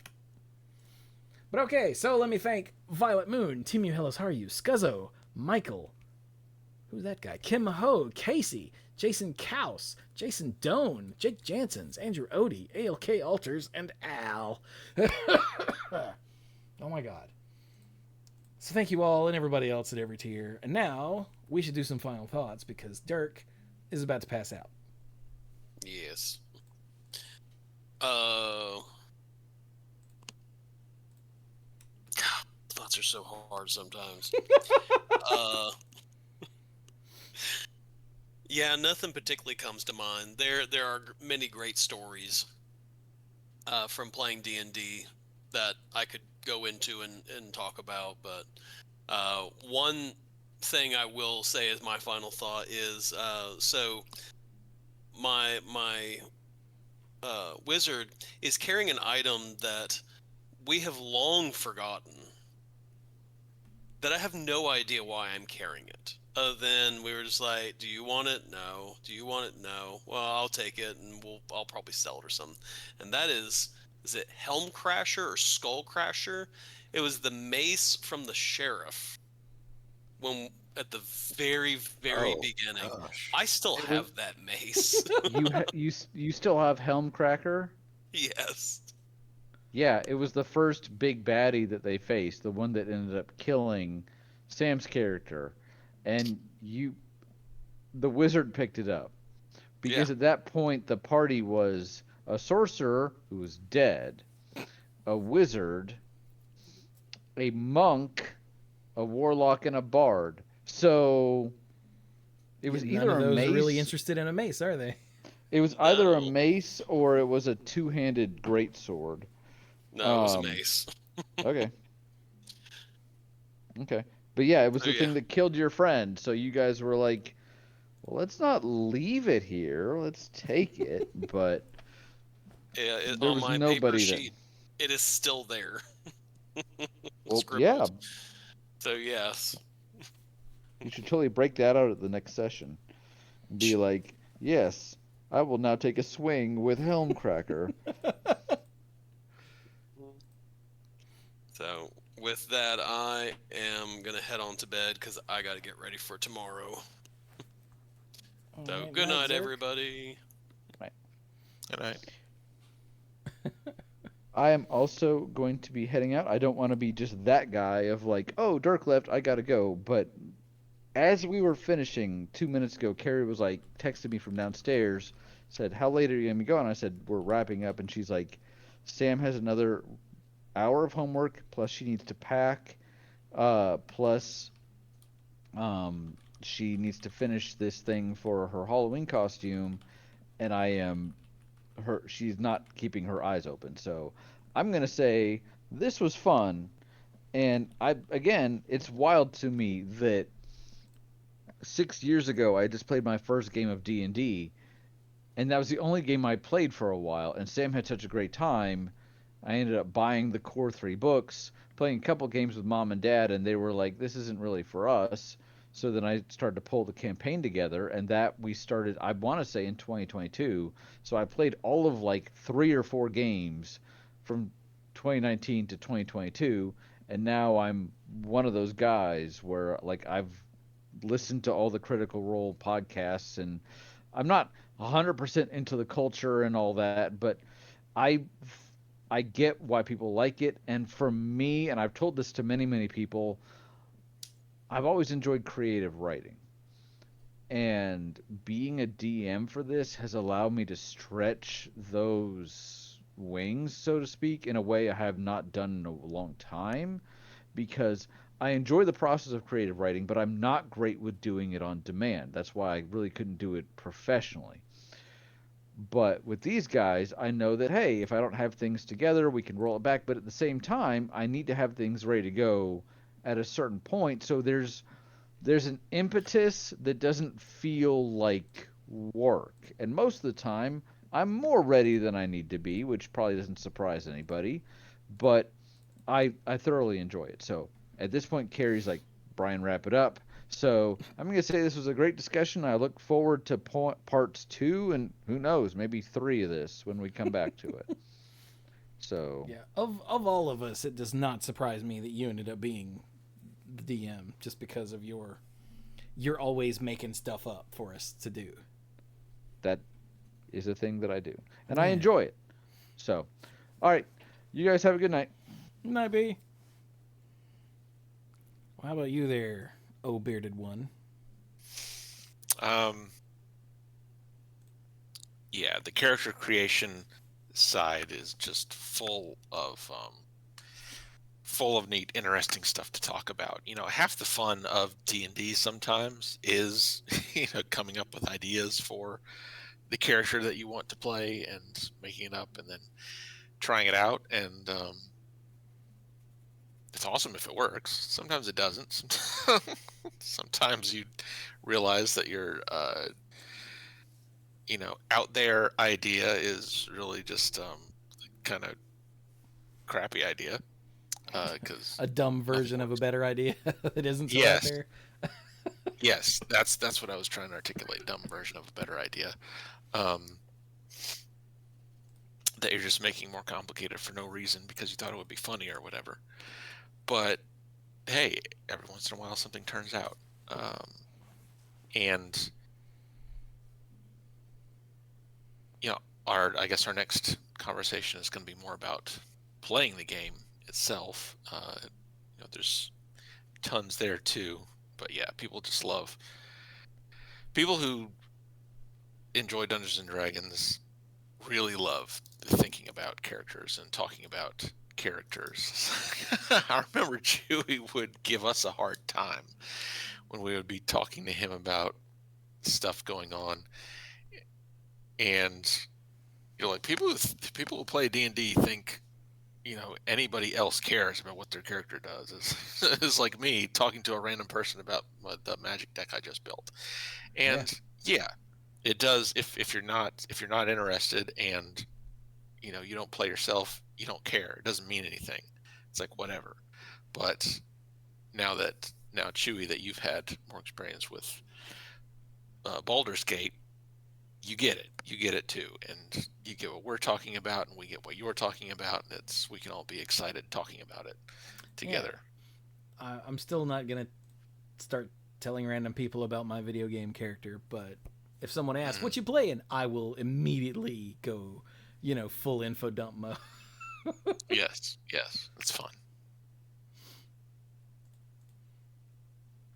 Like, well, my character is a wild shape druid, and then I've got this set up for this guy, and then I've made my paladin. She's got one level of hexblade, so everything is focused on charisma, and she does stupid amounts of damage, but she's kind of evil, so I don't play her much. And I'll just Chewie,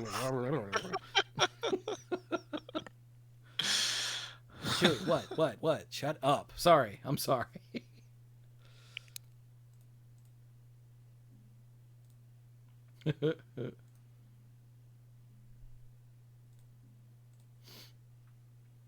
So is that it for you then? Yeah, that's good for me, I think. Right then. I got nothing. I'm very excited to be almost done with my first play. I'm trying to do everything there is to do in the first playthrough.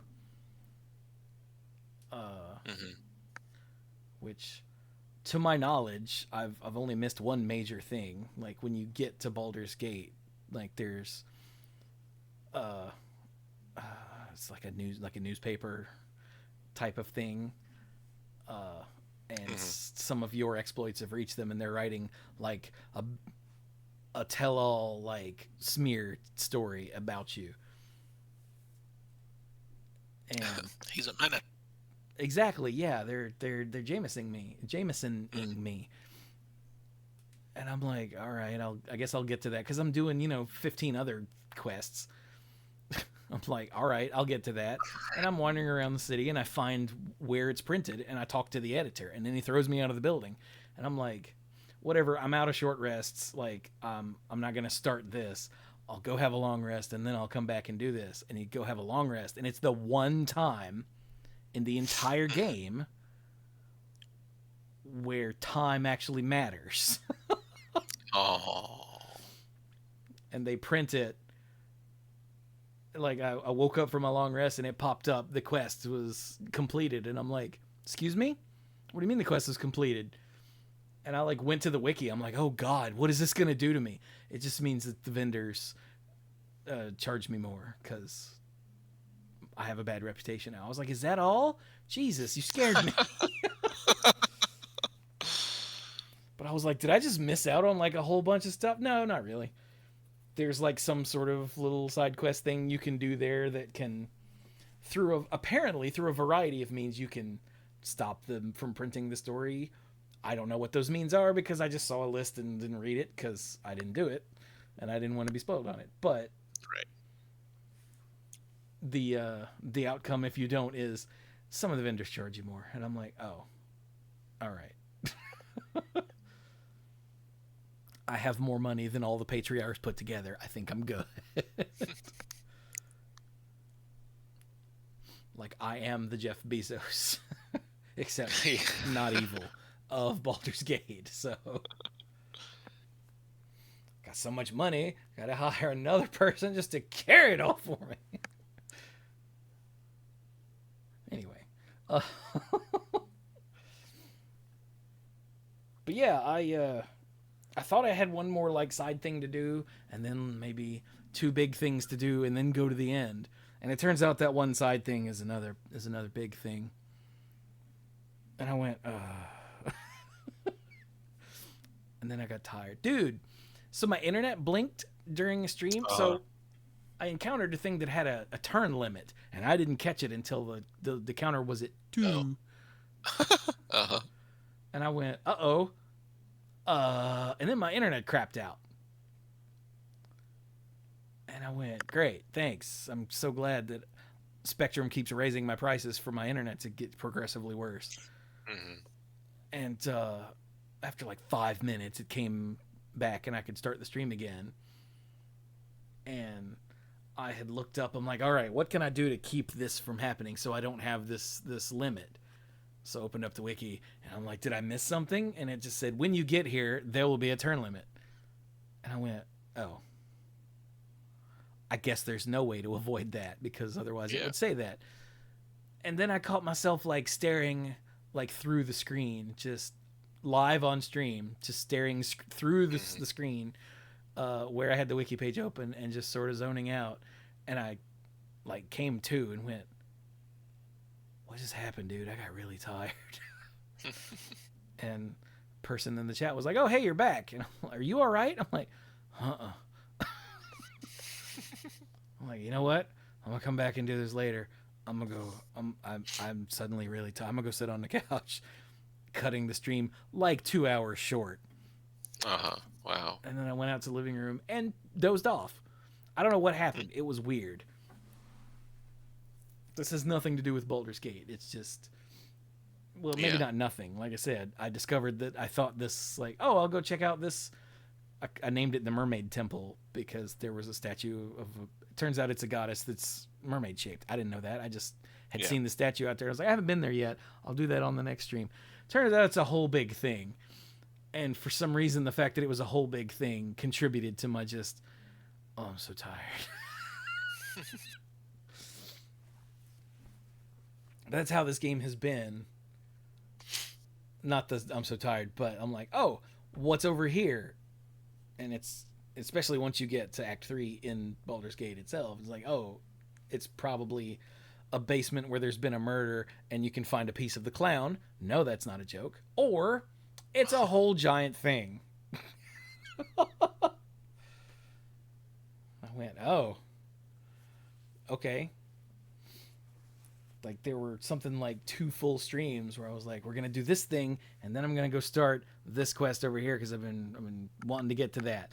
And then this thing was massive. And I'm like, oh, I thought it was like talk to a guy. And then it turned into talk to a guy and have 3 fights and then go into a dungeon. Oh, Jesus. What?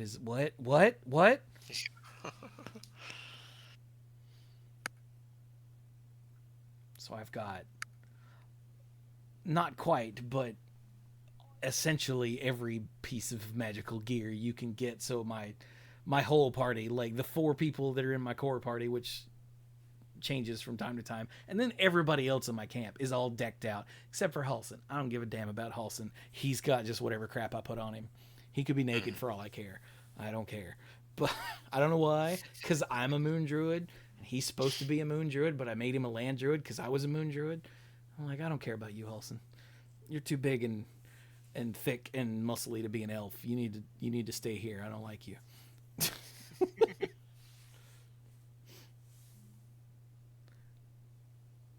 But yeah, the rest of my group is all decked out. Like they all have builds that make sense. Because I have all of the gear. Because I've done everything almost. Apparently I missed a whole character in Act 2. I have no idea where or how. But apparently there's some sort of dialogue you can have that will cause I don't want to say anything, another character to walk up. And I'm like, I didn't meet that character at all. I was watching somebody talking about a build and they're like, yeah, you get it from this guy. And I'm like, I don't know that name. Who is that? It's like, oh, and he's a mind flayer? Where the what? What? Huh. So I have no idea how I missed a whole ass character, but apparently he'll give you some neat gear for a certain type of build. So I got to remember that for next time I play. Yeah. His name is, for anyone listening who's played Baldur's Gate 3, his name is like Omaloom or something like that. But when I said a mind flayer, you probably went, oh yeah. But I don't know. So yeah, it's really great. And like I said, it's really made me appreciate D&D as a whole. Like I played Baldur's Gate 1 back in the day, but that's only sort of kind of D&D. And that's back when D&D was much more ball breakery. Like I remember reading about how multi-classing worked in the first Baldur's Gate and being like, this seems like nobody would ever want to do this. Because it doesn't seem worth it. Sounds like it's got like 15 reasons to not do it to one reason to do it. Mm. But in Baldur's Gate 3, it's like, you want a multi-class? Okay. Like, there's an achievement for making a character that's one level of every class. Without respecking. So That's without fun. going to Withers, you have to... You can either cheese... I cheesed it to get the achievement. By the time I picked up Minsk, everybody was at level 12. And whenever you get a new character, they start at level 1, and then you have to level them up. Well, you don't have to, but you can level them up. So I just did it on him to get the achievement, and then respect him into the archer, ranger. He's a swords bard, ranger, archer. Yeah.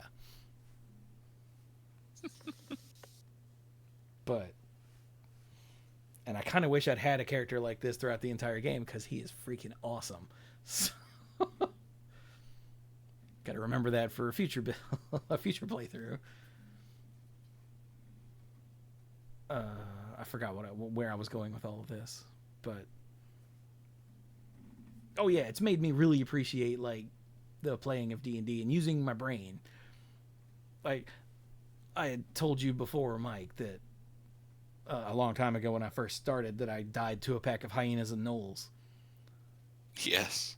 And then I went back and like used my brain, and I didn't go up to the front and just attack everybody head on. I snuck around to the back and took out these guys first using actual like tactics, and then the rest of them using actual tactics rather than charging in like I'm playing Skyrim or something, you know. Right. Yeah, you charge in, you cast magic, and you hit things in the face. That's how you play video game. No. That's how you lose at Baldur's Gate. And it's made me appreciate even more just some of the dumb stuff that I did in the Mana Pool RPG, you know, like with the embodiment of white mana spell or whatever. It's like I could see myself doing stuff like that in this game. Not, you know, that customizable, but like I had a really super intense boss fight that I'm convinced I only won because I kept applying an ice surface, and in Baldur's Gate 3, if you slip on ice, you fall prone, your turn ends. Huh. And I was like, this guy, I can barely hit him with anything. I can't seem to get any sort of, you know, I can't break his concentration on any of his horrible spells. His con save is through the roof. I can't seem to control him. I can't make him stop, but his deck seems to be ass. So I just kept applying ice surfaces and watching him go whoop, blam. And I go, oh, thank God. It's like, if he didn't slip, I'm going to die. If he doesn't slip, I'm going to die. Whoop.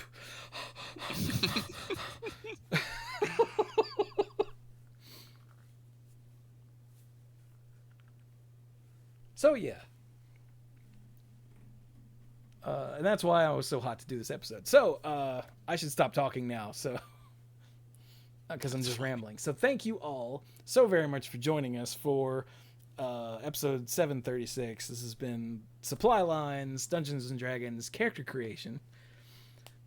Whoops.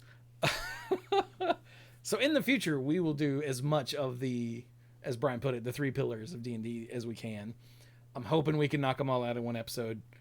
It might end up being a part 3. You know how it is with us. Mm-hmm. We talk a lot. Except for Dirk. Dirk doesn't say much. No.